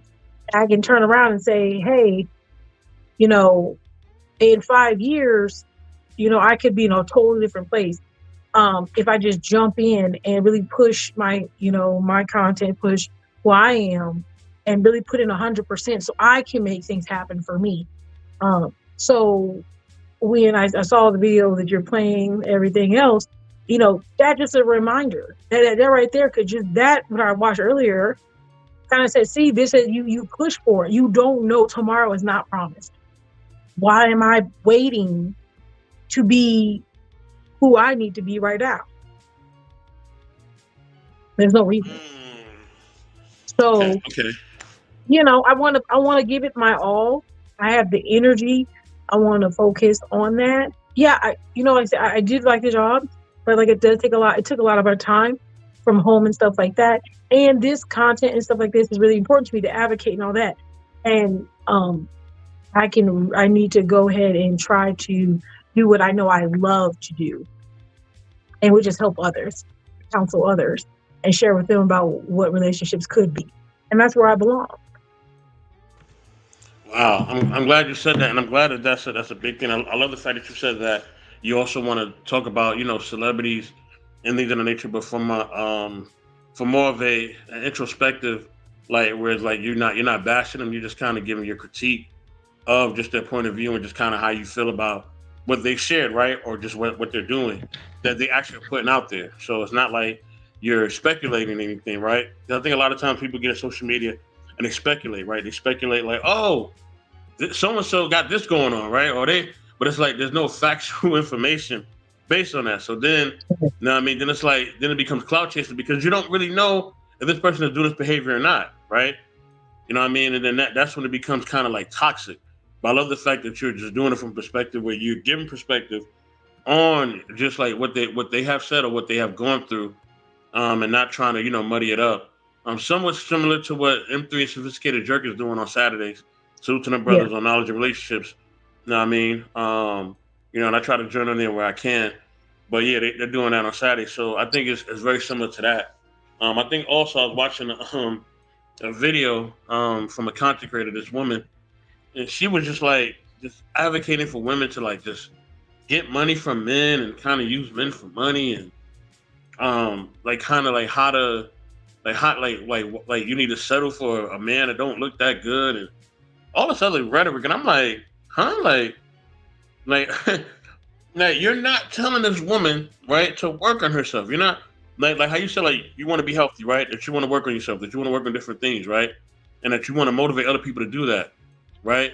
I feel like so many times I look on this thing and I see other women not telling other women to do that, right? I see men doing that too. You know what I mean? I see men not telling other men they need to work on stuff. But to be honest, I feel like it's less men doing that though. I feel like most men will tell me, hey man, look, you gotta go to the gym. Hey man, this ain't this ain't you. If you want to talk to a female, that's what you gotta say. Whether they're right or wrong, right? They're still gonna get a perspective. But with a woman, she could be, she could be my 500-pound life, or she could be like not all that, and they will tell her that no, it's okay that you're just doing what you're doing. It's like no, like you got to work on you too. Like it's not okay for you just to be where you're at. So I totally support you trying to inspire and encourage people to just be at their best and not just be the regular old mill of who they are. So yeah, I appreciate that.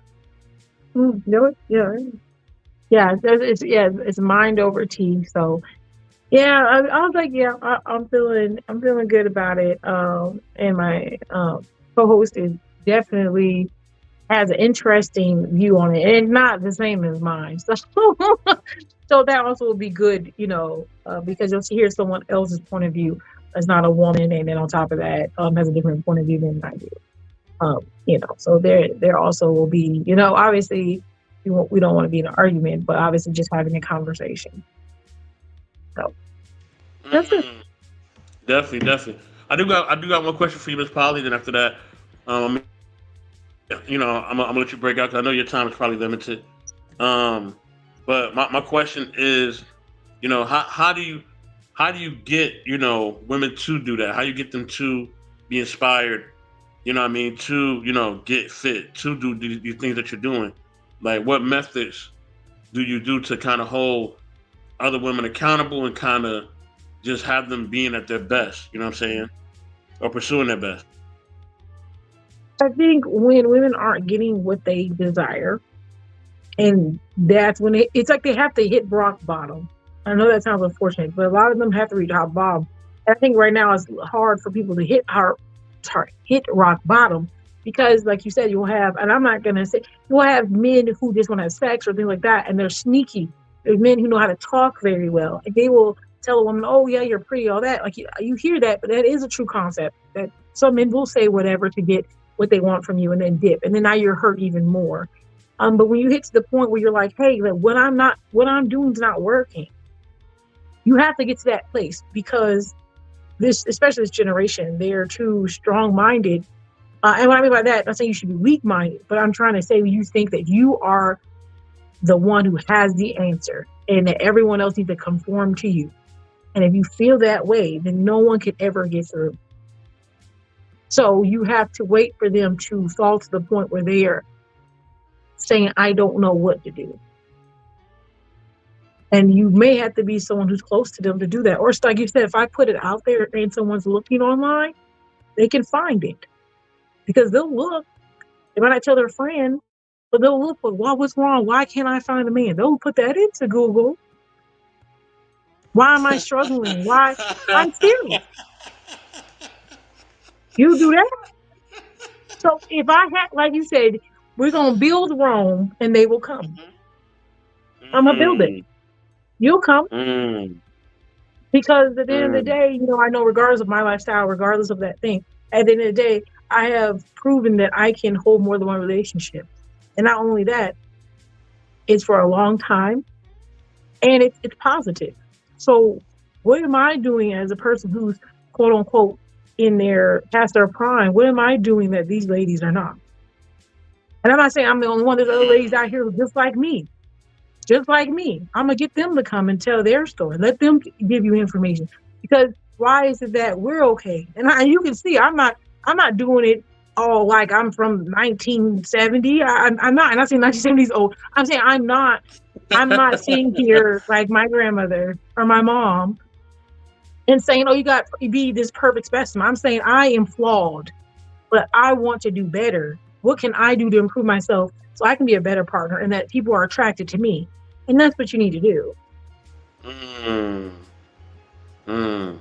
I think I would say something that I've always you know been encouraged, you know, from you and just admired about you, is that you always seek to have conversation.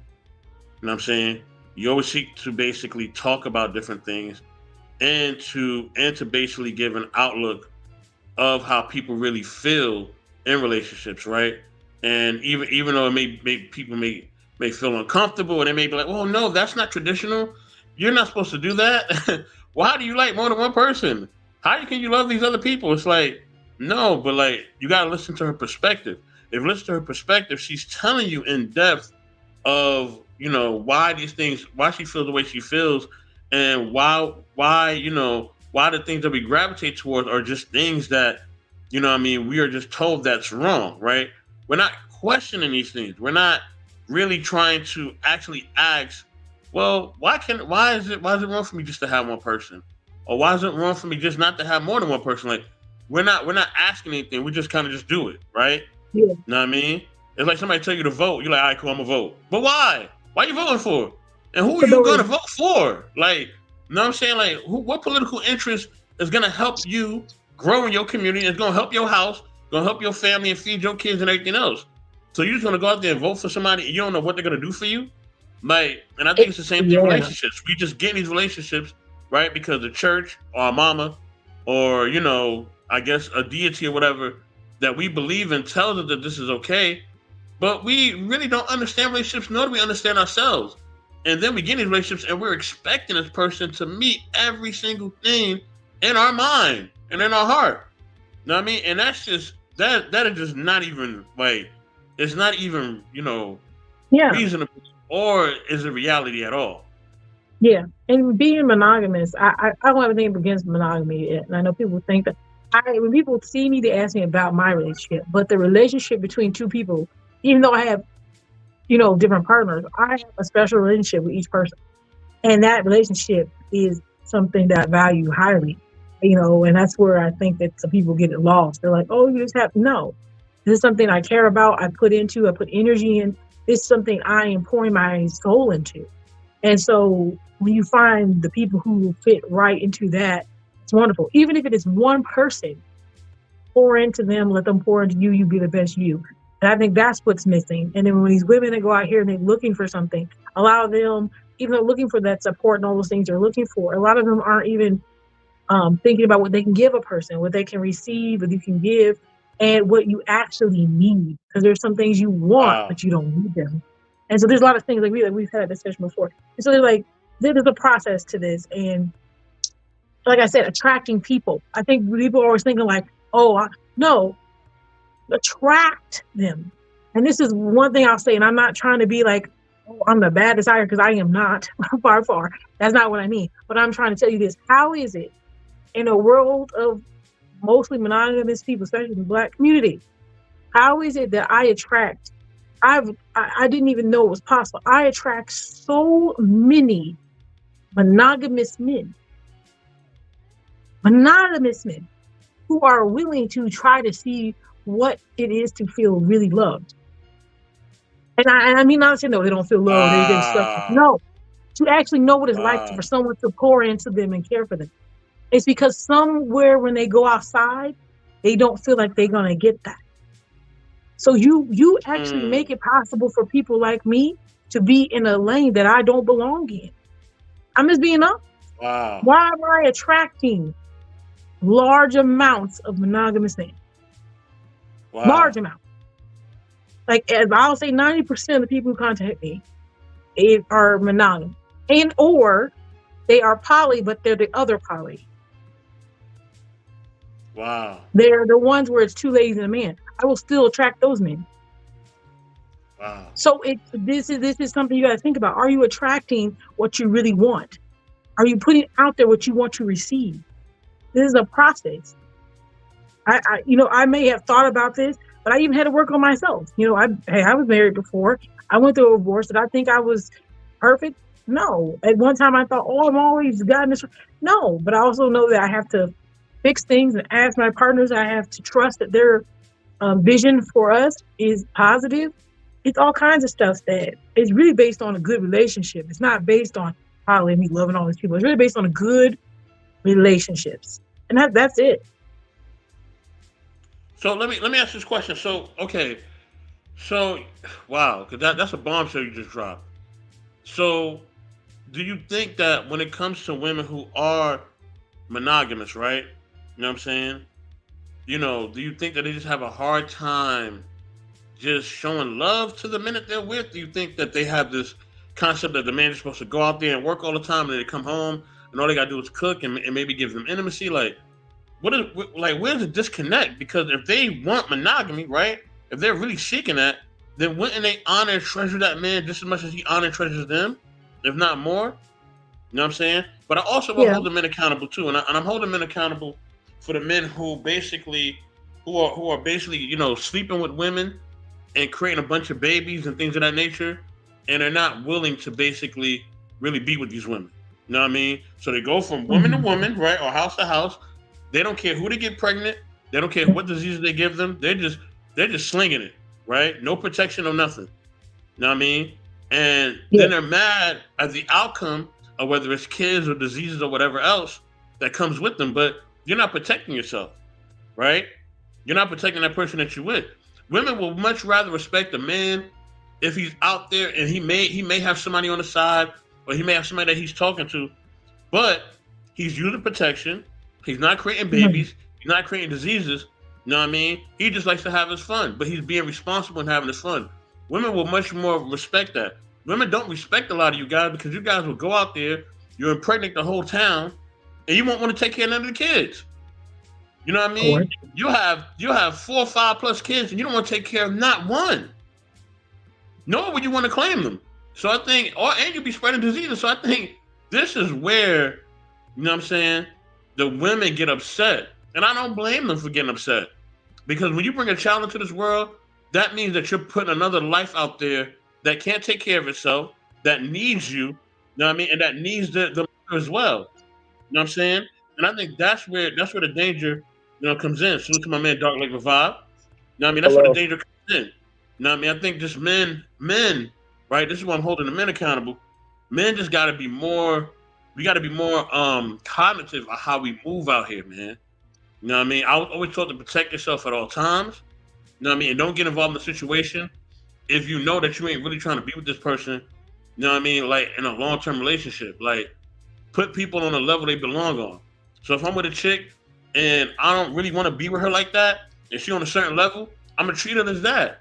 You know what I mean? I'm not gonna treat her like trash, but I'm gonna let her know, look, you're not my girl. You know what I mean? Or you're not my wife, or you're not this, you're not that. I'm not gonna put her on a pedestal she don't belong on. And I think that's why a lot of women lose respect, because you guys will tell her that she's this and that and that and the third, and that's what she's not, right? And then on top of it, y'all also would get her pregnant too, which is insane. But that's another situation. Yeah, But I mean, I Dark do Lake, think guys Miss Polly, have. go ahead and say your piece. I'm sorry, and Oh, I'm gonna have Dark Lake no. share. Okay, yeah, I do think men have to take accountability, and I used to try. In my mind when I started this, the consultating and all that for all things. I actually had it was men I was talking to, and it came to me like, I can tell men, hey, you know what, this is why she probably doesn't like that, blah blah blah. I give you advice all day, but at the end of the day, it's still you have to learn some things from a man, and so I can only help to some degree to give you insight. But that's even me. I had to switch kind of my role, and that's what I'm trying to do this year, is be more talkative to the women, because at the end of the day, men like to socialize with men, and there are men showing men how to be men, and women should kind of go over here. And I'm not saying that I have to do that all the time, because men would call and ask me about poly stuff and ask about those things, or how do you do that? Let them know, hey, you know what, you're treating women wrong. And then when you go outside, you wonder man, there's so many bad women out here. But you have to realize you're not the only man in the world who's treating women bad. So now that everybody was fishing and they got all these fish and took them and touched them all up and threw them back in the pond, y'all want to know why the pond's bad. The pond's bad because everybody was doing the same thing. And now when you want to find a good fish to take home to cook, you're having a problem finding one because they're been tainted. So I think that is like a thing that I had to focus on too, kind of like figuring out like where I'd be the most helpful, and finding what lane that I should kind of approach now. Wow. Thank you for sharing that. Dark Lake, what's going on, bro? Holla at me. How y'all doing? Hey, Fine. hey, what's going on? So I think it's an important conversation to have.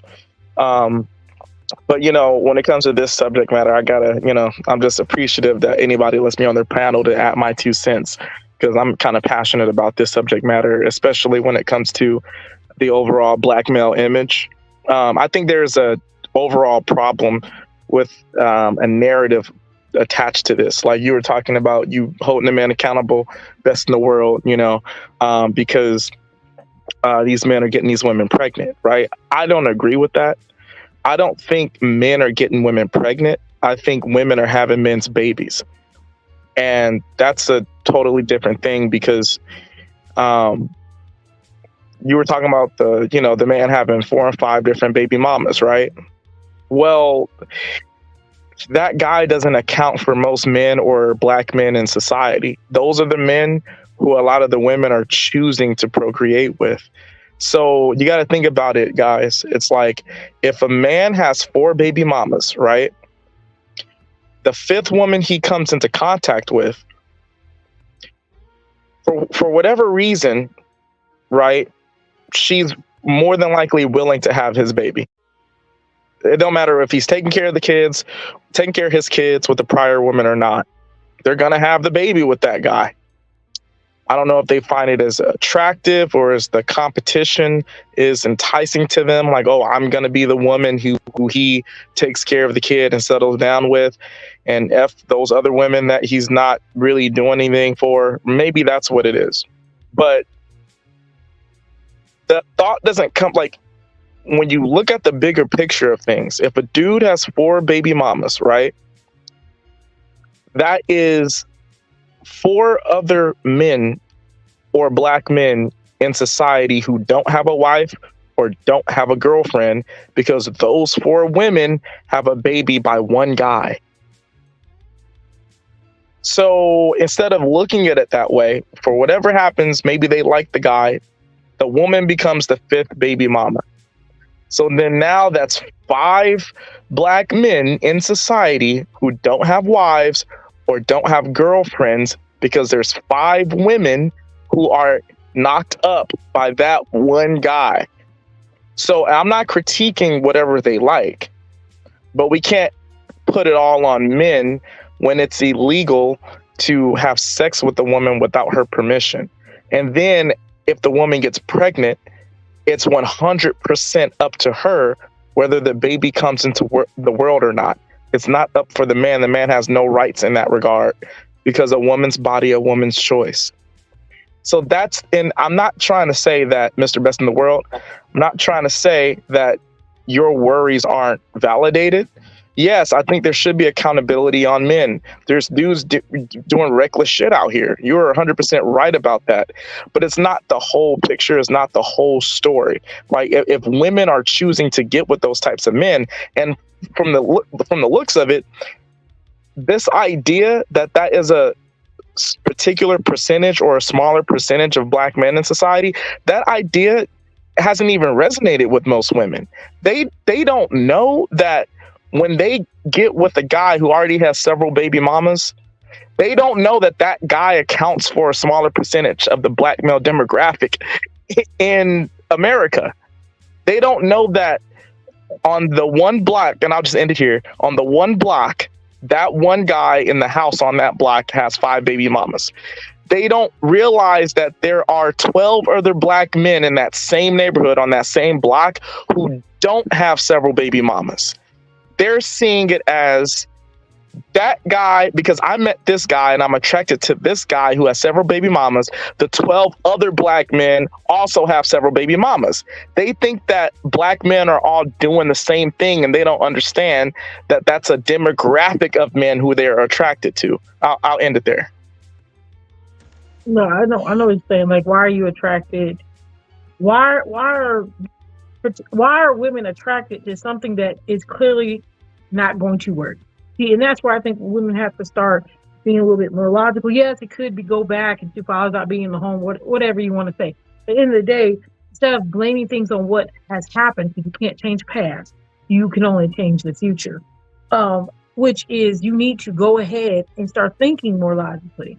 Imagine thinking logically. Well, if I date this man who's got 3 other baby mamas, even though he's so sweet to me now and all that, at the end of the day, is this someone that is going to be a good person to marry or a good person to lay down with? You know, that doesn't seem like a smart move. And that's on both parties to make better decisions. And to be honest, the ones who do have kids, because you don't want to leave them out either, the ones who do have children and whatever, you know, hey, why don't y'all start hanging out with the ones who do have kids? Like, why aren't you trying to find, and yeah, then you'll have a blended family, might be bigger, but at the end of the day, I think of it like that. Like, you could be taking somebody's husband away because you just want to get some D. Because now he's got to spend 18 years making sure you're good, and you don't even want. That was selfish move. Yeah, and also too, and the men are selfish too for just being reckless and getting people knocked up when they know that they don't have any plans to take care of that woman or the kid. They're literally taking away the potential wife or some black man who would want to do that. And I want to make something clear, right? I don't really believe in absolutes like that. I don't think just because a woman gets with a black guy or any man at all who has like prior situations happening that didn't work out, I don't think it's a definite that won't work. I'm not trying to say that all men under that category are bad men, right? It's anything's possible. A dude could have 2 baby mamas, right? And they just didn't work out. And he meets the next woman and he becomes Superman and he's great and fall in love and he takes care of his responsibilities, right? I'm not saying that's not possible. I'm not trying to critique what women like. I'm just saying that what I think is kind of unfair is if we look at the stories behind these disgruntled women who project their grievances online about black men. If the stories are like common or if they're repetitive, right? it's not fair to then disparage the whole male image, right? And say N words ain't this, N words ain't that. This is what's wrong with black men, or like Princella Clark, black men are incapable of love, and da da da da da. When we see that, hey, you guys are picking a certain type of guy. And the fact that a lot of women don't even realize they're doing that is a problem. That's where I come in. That's where I kind of defend the black male image, because I kind of connect it with the stories that I've heard and the research that I've done about which men, not just black men, but men in general, which men are actually having the babies. And so that's all I'm saying. I'm not trying to, black women shouldn't want this or that. It's just, if it's going to deal with my image, or my if I ever have kids, my son's image, my brother's image, other black men I respect's image, we're not going to take women or anybody talking down about what we do wrong if we aren't doing wrong, if it's just some of us that's doing wrong. I think the compartmentalization needs to happen. That's all I mean. Yeah, I agree, and I think that was what I was trying to say. So I wasn't talking about brothers like you, or brothers that are actually like myself, who actually are not running around impregnating nobody and giving people diseases. I ain't talking about that, right? I'm talking about the ones who basically, are just, who are, basically impregnating the women and all that, and they want nothing to do with the women. They want nothing to do with them at all. These are the brothers I'm talking about, and I'm not talking about the women who basically are choosing these guys. Who, salute to M3. I'm not talking about the women who are choosing these men who basically, right, who they know, like, all right, this dude done knocked down, about 5 different girls. He done got 3 of them pregnant. I know he do this girl, but I just want him for me, and maybe I won't get pregnant, but I gotta try him out. I'm not talking about those women. I'm not talking about those women either. I know those women, basically deserve what they're putting themselves out there for, right? So that's not what I'm speaking to. To the homie M3 in a building, and through the dumb, got a baby, got a you know what I'm saying? So with that being said, I'm speaking to the women who don't know, right? She's been lied to, she's been used, she's been bamboozled, right? You know what I mean? And she's been thinking that happens. That happens. You're right. She's been thinking that this brother is really, really down for her, and he ain't. You know what I mean? He done lied and did all stuff. So he done lied to Miss Polly. Miss Polly thought that he was one way, and now he just turned to some other type of dude. She's like, yo, what the fuck? And everything has changed, and she didn't had no idea, right? She had no idea this was who he was, right? This is what I'm speaking to. You know what I mean? And I'm not speaking to the men, like I said, who actually are doing the right things, or trying to do the right things. You know what I'm saying? Like us up here, we're trying to do the right thing. We don't always do the right thing, but we're trying, right? So that's what I'm speaking to. So I think that's a distinction. You know what I mean? So for those who are trying to actually be on a good path, salute to y'all. But the ones, man, who are not, and they just doing some crazy stuff, that's what I'm speaking to. So yeah, go ahead, family. Yeah, M3, yeah, you can go because you came in. How you doing? I'm good, guys, man. How's everybody doing? Oh, you're breaking a little bit. But I'm good, bro. What's good? No, nothing much, man. I saw you guys that's like up there live, and I was wondering how you was able to go through like the replays, but then still highlight like the current like people in the chat. So until now, I'm like, okay, so that's how you do it. But oh shit, dude, them bubbles just came from your mouth, and I thought I was like, what? That was a cool effect. When it just happened to be standing and sitting in the right position, but the bubbles came from your mouth, like as you were making that thought. That was hilarious. Did you see that? Anybody else see that? No, I peeped it a little bit though, but I don't know how they appear. It might be somewhere in the StreamYard. That was perfect. That's all I can say. Go ahead. Yeah, but no, man. I'm gonna say this. One, I'm gonna talk about like QB, but before I get to QB, recently, like a couple hours ago, this guy like who owned like this Black and Filipino owned establishment, he passed away, and he was going through like a lot of health challenges, and he's like he looked like he's pretty much like close to like my age, so like to kind of hear like somebody that passed away, where it been like due to like being terminally ill or some other like tragedy. I'm just like, damn, like this is like the kind of like the start of 2024. But with QB, man. Sorry to hear that, man. My condolences to him and his family. Much love. Yeah, thank you. Wait, you said Q Butter? QB. Oh, QB. Okay. Mm-hmm. Yeah, QB was a person who was a member of like the Intellectual Soapbox and also Knowledge and Relationships, and she was like one of like the second leaders for Ladies Night live streams. QB, man, always gave her all. She always gave her talent and her heart, man, despite on like whatever condition that she was like suffering. A lot of people, they don't know, man, like what she was really like, going through, except for the ones that was really like close to her.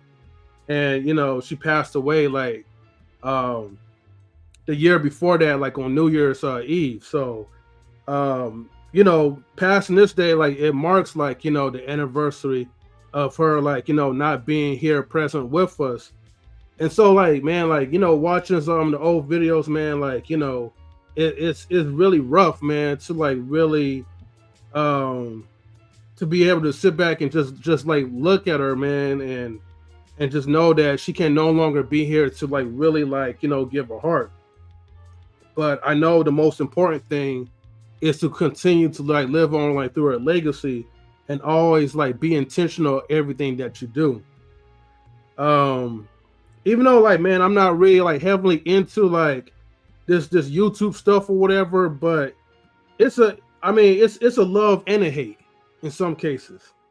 But it depends on like like the community that you're in, the people that you surround yourself around, and just knowing that, okay, sometimes like your message is not going to really come across like to like a lot of people, as opposed to like the stuff that you see like on a daily when people be all foolish and they be talking about a bunch of niggerish shit, and YouTube be promoting that in some cases. But I know the main purpose, man, is to like for all of us to keep grinding, keep doing what we're doing, and just never stop, like no matter how like we feel. And that's something that I really learned from like from working with QB, is that you just gotta keep on going. So that's all I wanted to come up and talk about. But it's hard, man, like as people of like especially of color trying to like, how should I say this, you want to create like a platform where you can have fun, but you don't have to be like like amongst the norm. You don't have to feel like, man, you gotta do like a bunch of silly shit like to try to like to gain like the algorithm from YouTube or follow like the trends a lot. It's just that whatever you want to talk about, you're just hoping that more people will just be like-minded and in tune to like what you believe in, and just continue to like grow like the Mecca. So I'm gonna digress on that one and let you guys rock out. Thanks for sharing that, man. No problem. Definitely. What do you think about the relationship stuff we was talking about in 3? You know what I mean? I don't know if you heard some of that, of what Miss Polly was saying and what I was sharing. No, that was the part like I kind of missed because I had to mute everything before joining up. But the last part I only got was like, but I don't know if you was like, using it as a fictitious reference, but it sounds like, and I could be wrong, but Miss Polly, sounds like, okay, there was like a relationship that maybe, or some type of connection that you got into with someone, and maybe that person wasn't the one that you thought he was, but I'm not for sure. I'm just only assuming. No, that was just a point of reference. It was a point of reference. That didn't really happen. Okay. Oh. Well, I don't know, Miss Polly. If it did, then you can share, but I would just use it as a point of reference. I'll tell you. Okay, so I always ask like, what one thing is bad about you as a person, right? So I actually am Like even though I'm group mentality minded and stuff, I think one thing about me that's not the greatest thing that I like, but I work on is detaching from people. Because once I'm attached, like fully attached, that's it. Like there really is no like we ain't functioning together. So I know that sounds ridiculous, but that's just how it is for me. So if someone was, let's say, okay, so there is my kids, their dad. Me and him, like now, like viewing back on that in hindsight, I know, I think I knew then also that the relationship was more, you give me what I need, and I give you what you need, and at that time that's all I needed, right? So when your needs start to change as you get older or whatever, it changes. So that those needs were like, okay, that's cool, but like I need something else, and you don't know how to give that to me. Instead of being like, forget this relationship, like I wouldn't do that. I'd be like, okay, let's work on how you can meet those needs if it's possible. And emotionally or whatnot. There was times I've mentioned to him that I was like, I feel like you like the idea of me, but you don't actually care or love me. And I said, I understand, because we went into this knowing, hey, this is what I can give you, you can give me, but we need to change that narrative now because we're past that. And I think he wasn't in a place it was on both of us. I'll say that we weren't in a place that we could focus on that. And so that was just like, it just unfortunately didn't work out. But when we still work and function as a group, like it's not going to change. If he needs something, I'll be there. I know people are like, oh, well, you moved on. Yeah, I moved on. But like if there's a real need, like if something happened to you, you're still part of, my life, especially my children and stuff like that. So we group mentality think about it. So like if he's like, oh, I got a job here, he's like, would you want to move there? Even if we're not together, can you move there? Would you like to move there? Like those kind of decisions we still make as a whole. And then I would ask one of my partners and things like that. Like we move like that. So, me and being like something didn't work out, like it'd have to be extreme. That'd be extreme, like they're hitting me, but I probably wouldn't date anyone to do that. So it'd have to be something extreme because I just don't give up on people.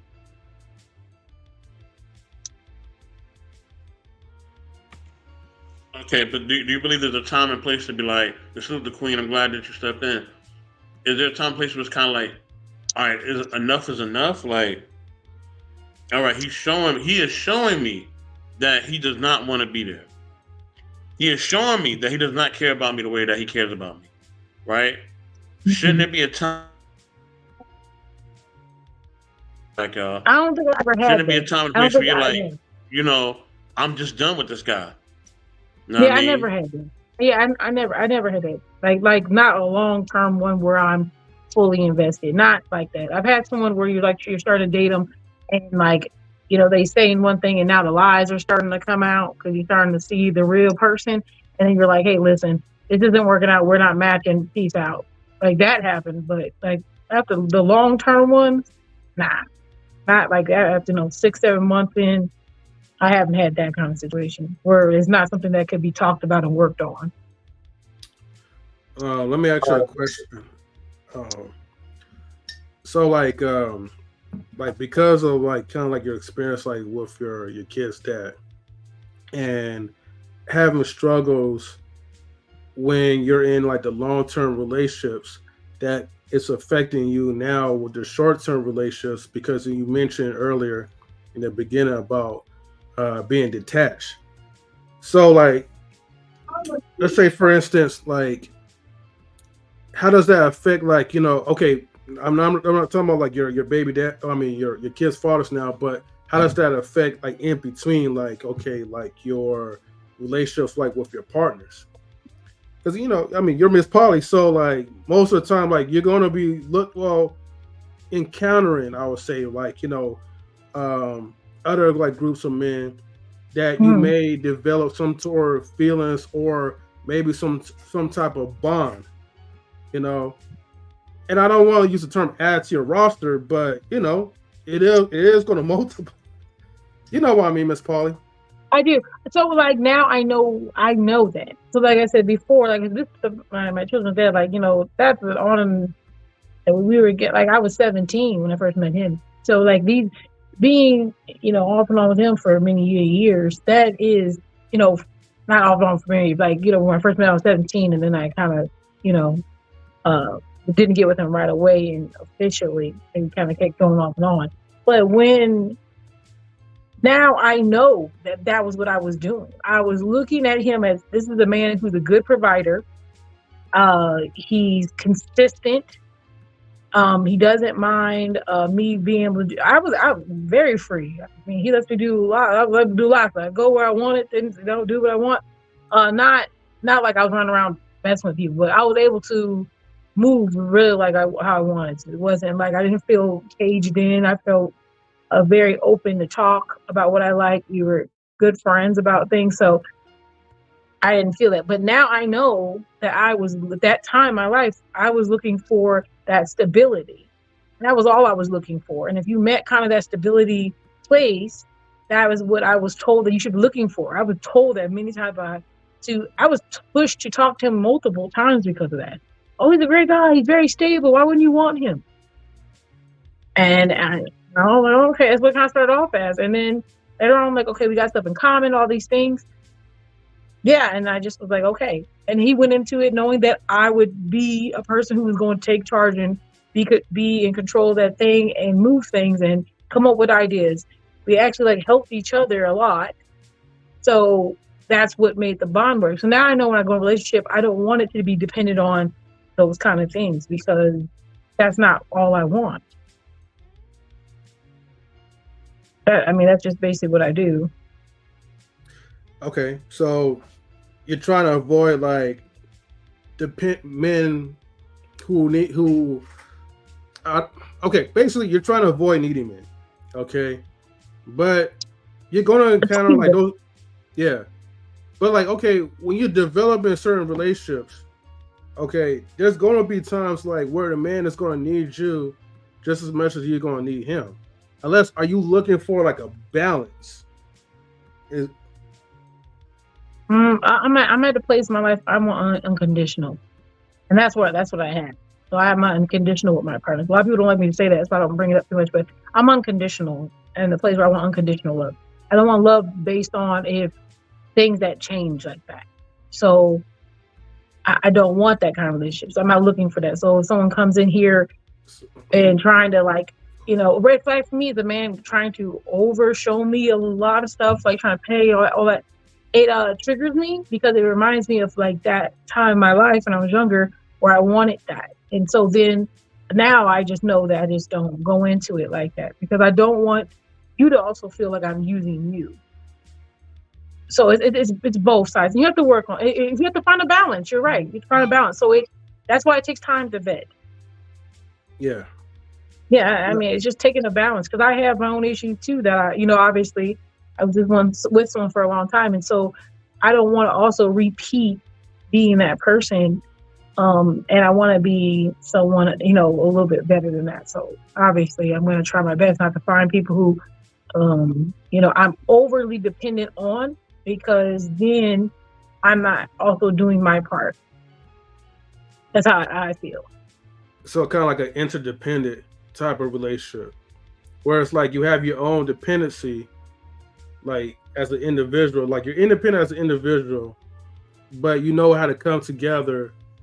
I mean, I'm not saying just to like, when shit hit the fan, but you come together because it's like you have that balance. It's like that love is like, hey, I'm here for you. Just as you're here, you're there, you're going to be there for that guy. Because when you're asking for unconditional love, I mean, that's like, Yeah. Yeah. Okay.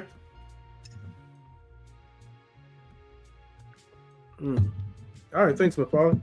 That's all. I was just actually listening deeply, trying to read between the lines of what you're saying, because I think I understand what you mean, Ms. Polly. I guess my question to you would be this new train of thought you have to dating. when you say that it's triggering if a man like overly pursues or overly pays for this and that, right? Because it's gonna like establish a setting that or put you in a category of depending on that man, right? So I guess my only question would be, are you expecting men to just assume that about you when you meet like new men in your dating life today? Or like, are you going to give like space for men to figure that out about you? Yeah. I'm definitely gonna talk about the conversation. And I know I do want to depend on my partners because that's really important too. I would need to trust and depend on someone to have my best in mind, and I have to trust that they have that. So it's like it's part of that too. So when someone starts doing it a lot, it triggers me because I always felt like I was being purchased, and that's something that's just triggering for me. You know, all the over gifting, all that stuff. It triggers me to be like, what's this really about? And I don't like it. It makes me feel like I'm being purchased. So that's just something that triggered me. So when you say you do want to depend on a man, what does that entail? Like, what do you mean exactly? Like from different things, not like, not financially to that extent, but more of there if I need you for emotional wreck, I need your support. If I need someone to encourage me, I need someone to, have my back, to provide me with not only good things about myself, but tell me bad things about myself so I can fix it. Trying to uplift me to be the better person. That's what I'm looking for. I don't want the person who's always telling me I'm great, because that doesn't help me be great. It helps me stay still. So like those things I'll take into account. So I do want a partner to hold me accountable also. And I want to do the same for them. Okay, so I have another question there. Because hold on 1 second, M3. I just want to see if Queen got something to say real quick. Quiet. Queen, anything you want to share? I don't know what you guys are talking about, so yeah, I'll just stay quiet for it. Yeah, what's up, Spaceman? What up, Queen? How you doing? I'm all right. Hey, Polly. Hi. Hi, Dark Lake. Yeah, I don't know what the topic is because I heard M3 mention QB, so I know you put on a show of hers earlier. I don't know what the topic is, so yeah, I'm okay. It's okay. We all vibing. It's all good. Yeah. But it's good to see you, off your parole. So welcome back, man. Well, I appreciate the bail money. Bail me out next time. I got you. I'm gonna send you my bail bondsman. Okay. Hey, well, salute to the people who with the super chat. So, but yeah, man. Yeah, I was wrong. Oh, sorry. Oh no, I'll make it quick, Dark Link. It's everything that you're describing, Miss Pie. It sounds like you're describing of a male friend, pretty much. But my other question is that well, you have two partners still, right? Three. So the three partners that you have, don't they give you, at least one of them give you certain type of qualities where, they'll tell you, maybe the truth when it's needed? Don't you have one that maybe will say, hey, give you that emotional time and that connection when it's needed? Or are you looking for another partner to have those type of qualities all in one? No, they all do it. They all do it. I think one of the things I do like about it is sometimes when you're in the moment with someone, like let's say if I have an argument with one partner, I'll call up and be like, hey, listen, maybe I was wrong. I was okay. Situation. And I'll be like, because they know each other. So then it's not like you just take it against, he's not stabbing that thin air. I'll be like, hey, maybe I was being a jerk. And then maybe I was. Should I stand firm on this?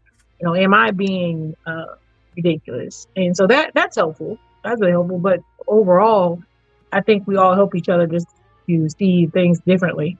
Because we've had conversations together, like on podcasts, what I thought were very interesting. Some of them were like, is love an action or a feeling? Like we've had that conversation. And trying to get the other person to come, because there's three of us at that time, and we're trying to get the other one to come over to the other side and see who's going to convince who. Wait, Miss Polly, are you saying that like one partner will it's common for one partner to give you advice about what's going on with the other partner?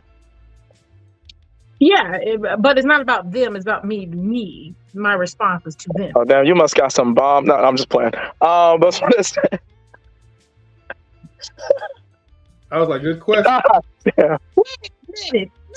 Anyway. But think about it. Have you ever heard someone say the comment like, sometimes if one person says something, okay, but if two people say it, then it's probably you.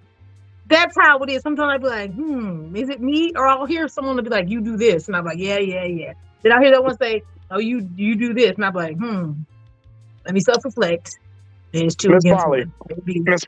Yeah, I feel you. Miss Polly, here's the thing, right? And this is just my opinion. I don't know your life personally. I don't know you, right? Sure. I think that if you're already getting the things that you say you want in a new partner and wherever new guy that you meet, I no offense to you. I'm kind of known to keeping it blunt, and I could be wrong. And like I said, I don't know you personally. I don't know your partners or anything like that. So please take it with a grain of salt. I don't mean no disrespect to you. But listen, I think it's kind of ridiculous for you to be getting that same scenario that you're saying, like you were saying that, I don't need to be coddled. I want you to tell me what's wrong with me so I can fix it. You know what I'm saying? Like, just that what people crave, sane people like you, sane people crave from other people, right? There's nothing wrong with that. But if you're already getting that from 3 other people, right? Then I feel like just to make things simple and for you to to increase your probability for just meeting someone you vibe with and spending the rest of your life with, I feel like let them just be a regular man. Whatever that entails, whatever that comes with, just let that person be the guy who wants to pay for the first date or give you gifts or whatever, right? Since you're already getting what you're asking for from 3 other men. I could be out of bounds here, but do you think that's fair? I'm trying to understand what you mean. Wait, I'm trying to understand what you mean. So wait, a solid one until you added the let someone else buy me stuff part. Well, no, yeah. What I'm saying is, you said something specific that you wanted from a new partner, right? You were saying, "Oh, I'm not looking right now." I haven't been really actually actively always looking for a minute. So, yeah, I know what you're saying. Well, no, I'm not saying you're looking. I'm not saying you're looking, but you did express, what you wanted in a dude. If you were looking, you were saying. Yeah, you were saying that for the guy you don't want a scenario to exist again where you're fully dependent on a guy, right? Where different actions, right, can lead you to thinking you're in that category. If a guy is overly pursuing, spending money on this and that, you feel like it's going to put you into a sense of dependency. But what you really want, which is fine, what you really want is someone to confide in, someone who will hold you accountable to be your best self, right? That's essentially not verbatim, but what you were saying, right? Yeah, I'm not adding the two together. I was just giving a scenario of what would trigger me at the time. As I evolved from that is something that I've had to work on. So I'm not triggered by that anymore. Now, I'm okay, you want to take me out? Then you want to pay? Okay, cool. I'm not in that place anymore, but I was. So that's what I was saying. I no longer am triggered by those things, but I was. So that is something, but it's still, even though I say, even though it's something that I've worked on, it's still initially, if it's an overabundance of it, I'll be like, and I just keep it moving. And I know that that's a process. And there are some men who show their love by giving. And I have to know that is a form of being loved too. So, like I said, that's the process that's taking place. But like Free said, the men I am getting what I need. Each relationship is a fulfillment. It's not I'm missing something, so let me find someone else. That's not what it is, because I am there as a whole person, and I'm giving them me, as a whole person. I know people get stressed about the time difference and sharing that, and I understand that. But if I have the capacity to do such, if I can have capacity for someone in my life, I can choose to make that a space for them. If that's something that we both decide on. I'm not like holding anyone hostage. Yeah, that makes sense. Yeah. I mean, they can leave in time, you know. It's not like, oh, you got, that's why I like unconditional love, because there's no really real reason for you to be here other than you want to be. That's amazing. I don't care anybody. That's amazing. You're here because you want to be. It's not because you help pay something. It's not because I have kids with you. It's not because of anything else. But you want to be here because you enjoy me and I enjoy you, and that's it. Well, see, the thing is too is that like, and that's how it should be. But like, you know, when you were younger, that's not what it was. When you were younger, there were conditions to these guys that you met, right? And that's what most men, when they go into the dating market, that's the scenario that we're accustomed to. You know, we're kind of like, it's almost in our DNA at this point. If you have nothing to provide, she ain't giving you the time or day, right? Yeah, so I just wish that women, like young people in general, men and women, I wish they shared that same sentiment that you have now, like when they're first starting dating, because I feel like it would just heal a lot of shit, in my opinion. Nobody wants to love unconditional nowadays. They want to love conditional because it's tangible. And people believe in tangible things. Tangible. That means I can keep you here because of this. Or you'll think twice about leaving because of this.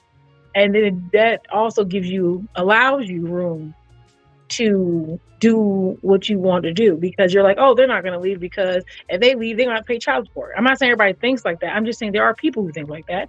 There's people who would think, you know, like I said, the gentleman my children's dad, when we were going through our time when we were kind of separated, you know, he made a comment. He hated that I worked, but I love to work, but he hated that I worked. And he would tell me sometimes, he was like, you make money, so I can't tell you what to do. And I would be like, what? I'm like, sure you can tell me what to do. Why not? And then he thought that was crazy. I was like, why wouldn't you be able to tell me what to do? We're a team. But he didn't see it that way. He saw it as he didn't have any control because I was working. So, Ms. Polly, let me ask you this: are you looking, right, from the things that you have said about the type of partnerships that you like to have, right? Mm-hmm. All right, and I think this is a human thing, right? Anybody can answer this on the panel, right? I'm just basically asking you this just based on the word that you shared, right? That's all I'm doing it based on. So, Are you looking for that one supreme love, right? I think we all have that in mind. I think men have that in mind too, right? Whether they're out here being players or whatever else. I think women have that in mind, right? We have in our mind the ideal mate, right? That one person, right? Definitely, Dark Lake. I'm gonna holler at you, man. You know where to find me. I'll speak to you tomorrow. You already know. God bless you guys. Hey, let's just remember that we're all doing it. None of us perfect. We're gonna go through problems with dating and all that with the opposite gender, whatever. But as long as we keep trying, you feel me? God bless you guys. Peace. Bye. Definitely, you too, brother. So, are you looking just for that one supreme love, like that one that you just think about? You're like, yo, this is my ideal love, right? I want somebody to do this, and this, right? And if they did that, and that, and I did this, that, and that, like we had that in mind, right? We want somebody that, let's say we like to travel. Want somebody that like to travel. You want somebody that like to watch documentaries, or we want somebody that like to watch you know what I mean? You know what I'm saying? Let's say they like to watch, movies about, nature or whatever, right? We have in our mind this ideal person, right? We may have never met anybody like this, right? Or we may have come close, right? But we all in our mind have this ideal person. Some people may think that this may be a figment of our imagination, right? Some people have been called crazy for seeking this, right? So no, I'm being honest. I'm being real, right? Men and women both. So there'll be men that be like, man, I want a woman that reminds me of my mama, right? We've heard this before, right?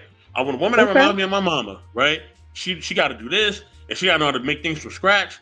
And my mom used to do this. My mama, you know what I mean? He's naming all these qualities that his mom had that he admires, that now he wants in a mate, right? He's specifically looking for these qualities. Whether You know what I mean? Modern women nowadays learn how to cook from scratch or not. This is what he wants, right? He wants to use a cast iron, skillet. He want the whole nine, right? He not looking. He don't want nothing traditional or modern completely. The only traditional or modern that could be about her is her cell phone. That's about it. Everything else, or maybe her car, but everything else, she got to be kind of like traditional when it comes to certain things, right? Man, she got to fold my blankets on the right side because my mom used to fold on the right side, and that's how I like it. You know what I'm saying? So he wants everything, and I know, like I said, this may sound crazy, right? But I think we all, in some shape or form, all human beings, we all do this, right? Let's be honest. We all do this, right? Every single last one of us. And we not only do that with our mates, but we do that with like career stuff, right?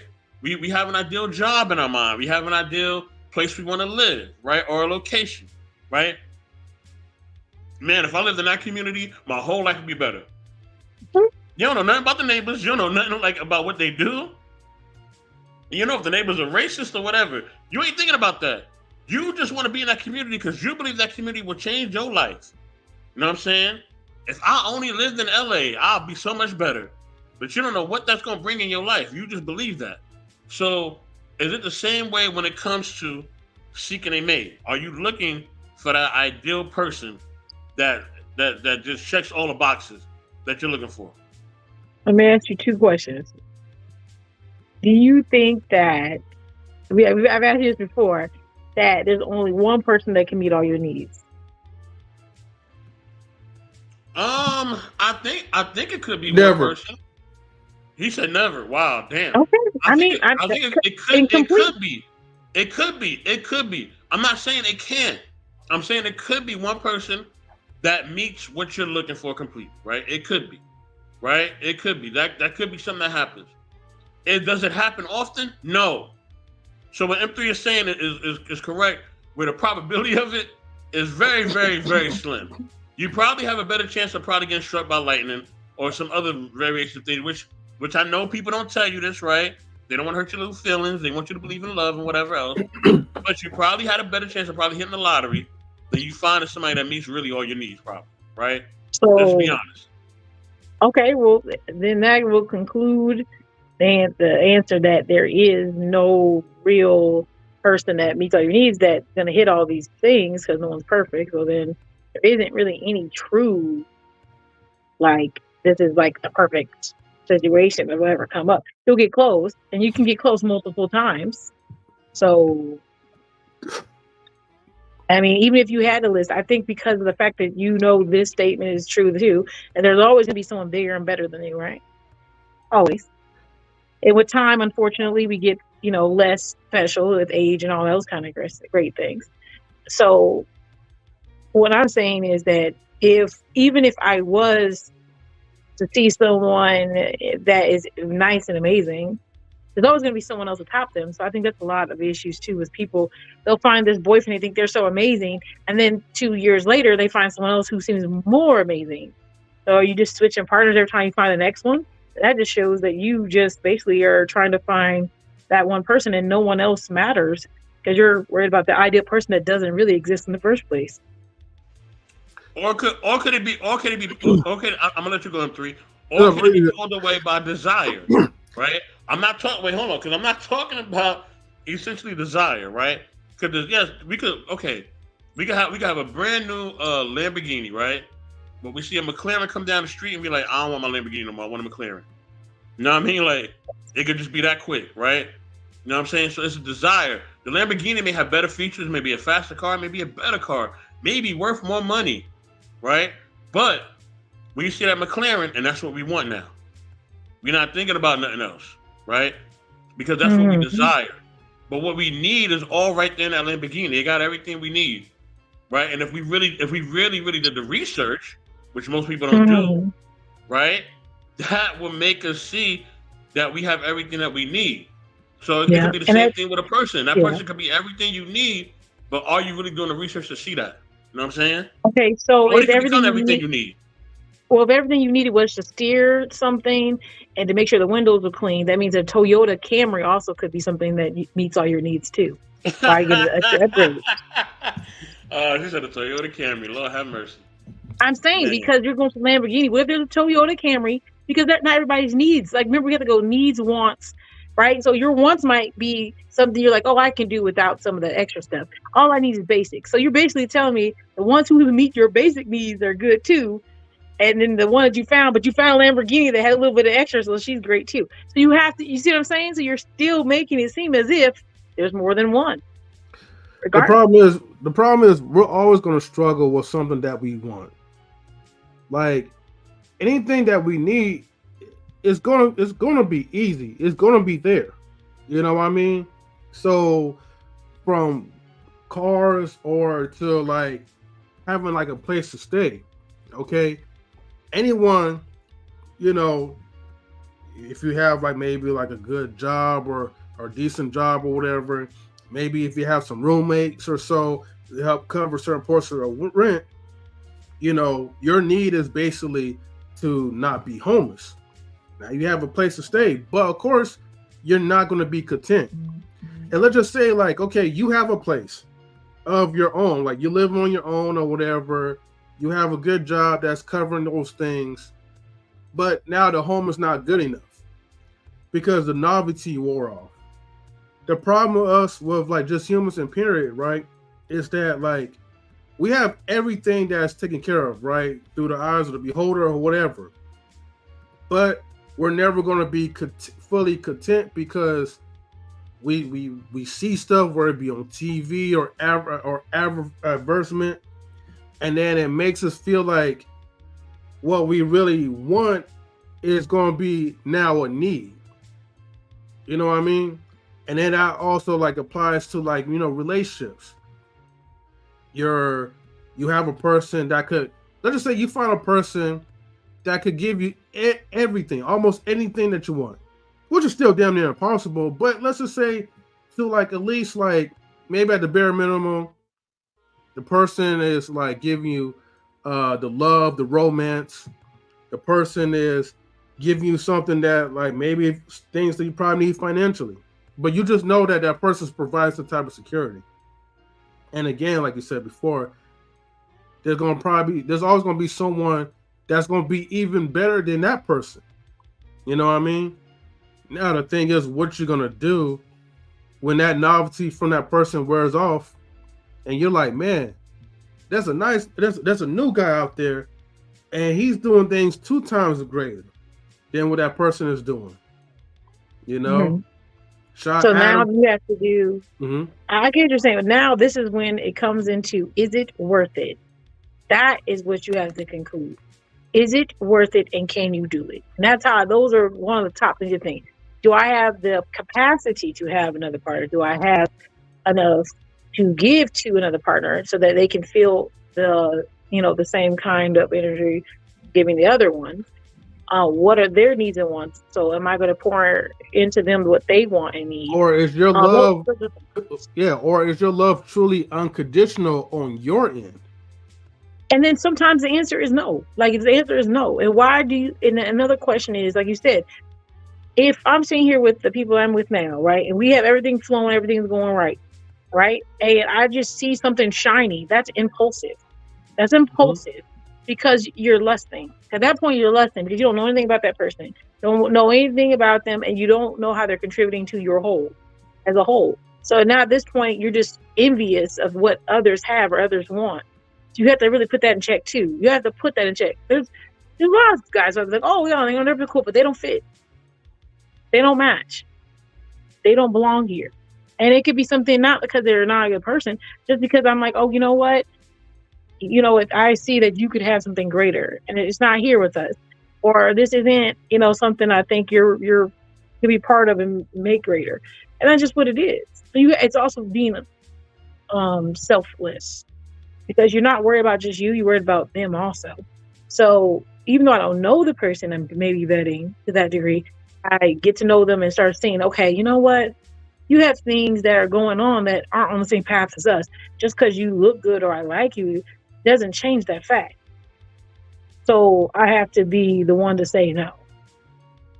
And that's a big thing to do, because you can still want someone and still tell them no. It takes a lot of self-control to do something like that. So working on all those things as a person really helps you be better when you're out here dating. And I have partners who help me too. I'm not alone in this. You know, I have other partners who are like, hey, you know what? That person maybe doesn't look like they, you know, how would they fit in here? You know, I get asked lots of questions from everyone. So it's a group process. Yeah. Yeah, I'm not okay, so I'm not discounting the fact, you know what I mean? In the 10 minutes I'm gonna end this. We can chop it up in the background if y'all want. You know how I do. But yeah, I'm not denying the fact of what you're saying, right? Like, and that's what I'm actually speaking to. I'm speaking to, like, yes, you actually are looking for an ideal person, not because you're lusting after them, but because you actually have done your research, right? And you see that this person is genuinely everything you've been looking for, right? This is not somebody. It's not like you just walk into a supermarket, you see Idris Elba and you're like, oh yeah, I gotta have that. You know what I mean? I'm not talking like that. I'm talking about you actually have gotten to know this person, you've invested in them, and you're like, yo, this is everything I'm looking for. You know what I mean? Because you basically have you have either gone out or you have done different things, or you've had conversations about, you know, your morals, values, your beliefs, your hobbies, right? Things of interest, right? Passions, career, everything else. And you're like, yo, this is the person that I need to be with this person. You know what I mean? I need to be with them. They are what I am looking for. You know what I'm saying? You know, and I think everybody How would has you like that. us to answer that? A monogamous mind? If you're dating up to someone else and you find someone who else you believe you should truly be with, then you should break up the other person and be with that one person. But in my mind, because I'm not, if I find someone who qualifies to be a person who is high matching with me, then match with me. Nothing else changes. My love for the other people doesn't change. So why? What changes? Because, right, you and I've seen this, right? I've seen this with a lot of celebrities, right? A lot of celebrities, they'll be with somebody, right? Because I've been like, y'all know I watch a lot of documentaries. Y'all know that, right? I'm a documentary head. You know that. I've said it plenty of times, right? And a lot of these great people that we love, right? We're like, oh, this is my hero. I love them, right? They have more than one marriage, right? They have more than one of this, right? Or more than one of that, right? You know, these are people that we admire. We love them, right? But for some reason, right, they didn't just have one relationship. You know what I mean? They found something, and then the relationship that they known to have, or the person they known to be with, wasn't their first go around. It maybe was their second or third or whatever else, right? We see it in the media all the time, right? We can use Will and Jada. We can use Will and Jada. We can use anybody, right? We can use any example. Steve Harvey, Did anybody. they break up? No. I'm just using it as a point of reference, right? Oh, because Will Smith was married before Jada Pinkett. He had a first wife before her. You know what I mean? Who his oldest son is by, right? Right. Now, And, you know what I'm and he had a saying? desire to be with someone else the whole time. He said I really wanted to be with a different person, so it didn't matter. And and on top of that, his wife probably wanted to be monogamous. So he's saying that, hey, I actually wanted this the whole time, but I settled for you. But now I have an opportunity to be with what I really wanted to be with. So now I'm removing myself. So that didn't change anything.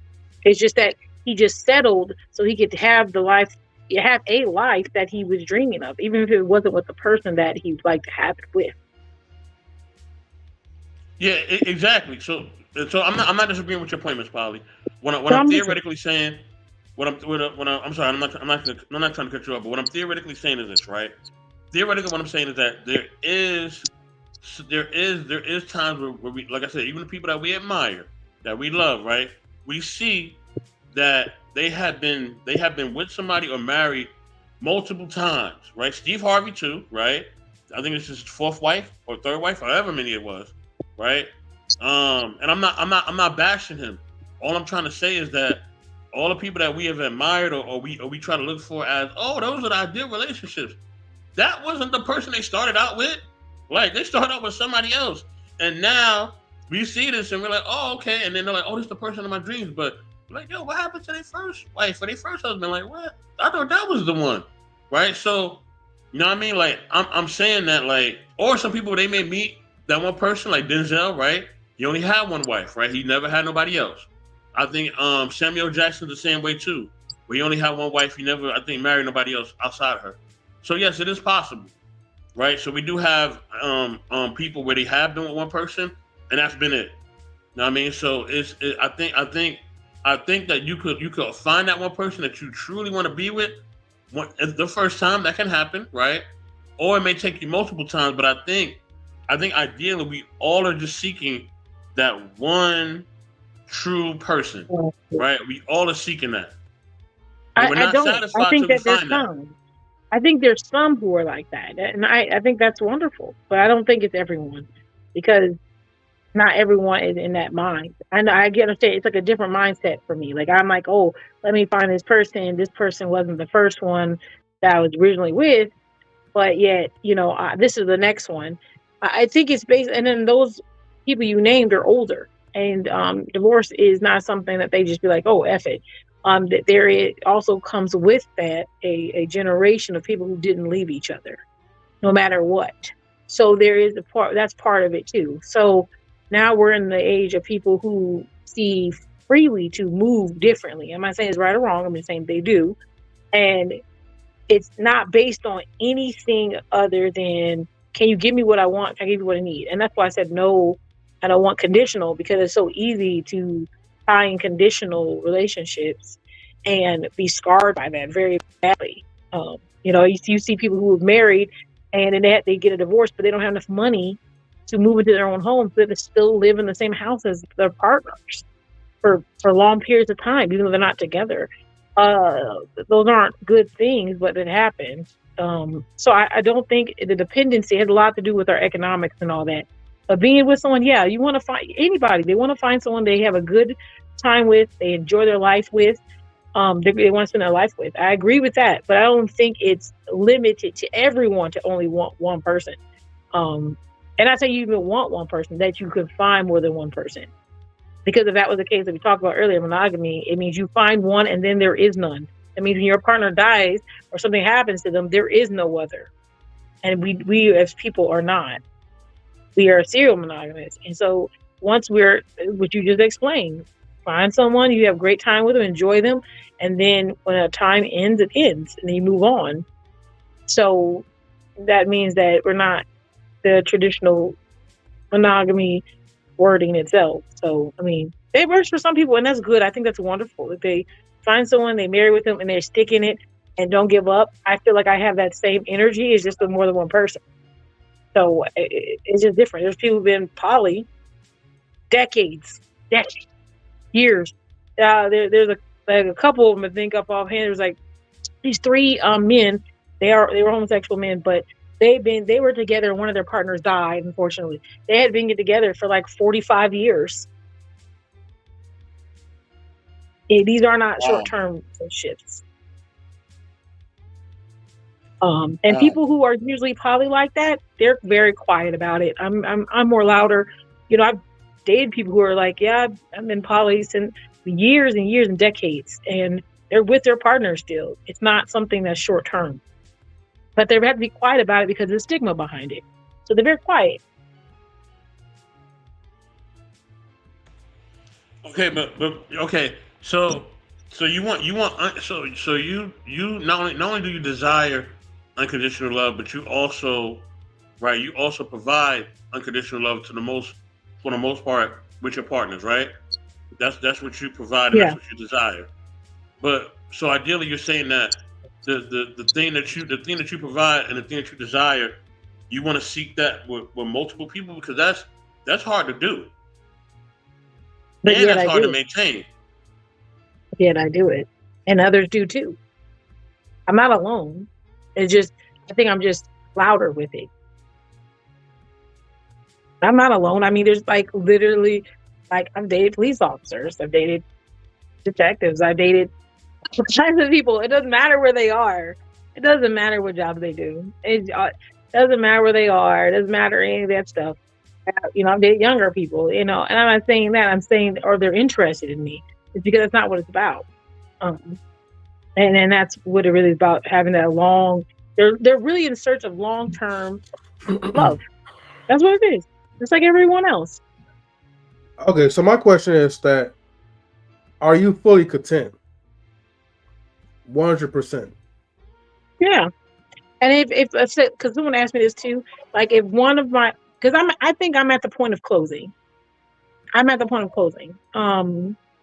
So that's what I was been doing anyway. But it's not necessarily because of me, but it's just for the whole purpose of our pod and everything. I think I'm to the point of closing. And that basically means like I'm just whoever I'm with. So those people fall, like if something doesn't work out, I don't add more. It's just, that's it. Because I feel like I have long-term partners. I have lifetime partners I will spend my life with. So this is something I'm coming to that place where, you know, obviously like that's my goal. So then anything outside of that's not relevant. Okay. Oh, okay. So that makes sense. Let me say this last point because I'm in this right now, man. Thank y'all all for tuning in and watching us, man. You know what I mean? I'm not even gonna play my outro. I'm just gonna end this, okay? Yeah. Okay. But, Okay. With that being said, y'all, salute to QB, salute to her family, salute to everybody, man. With that, I am out, y'all. I will see y'all tomorrow on Smitty's Corner. Peace. Okay. Bye.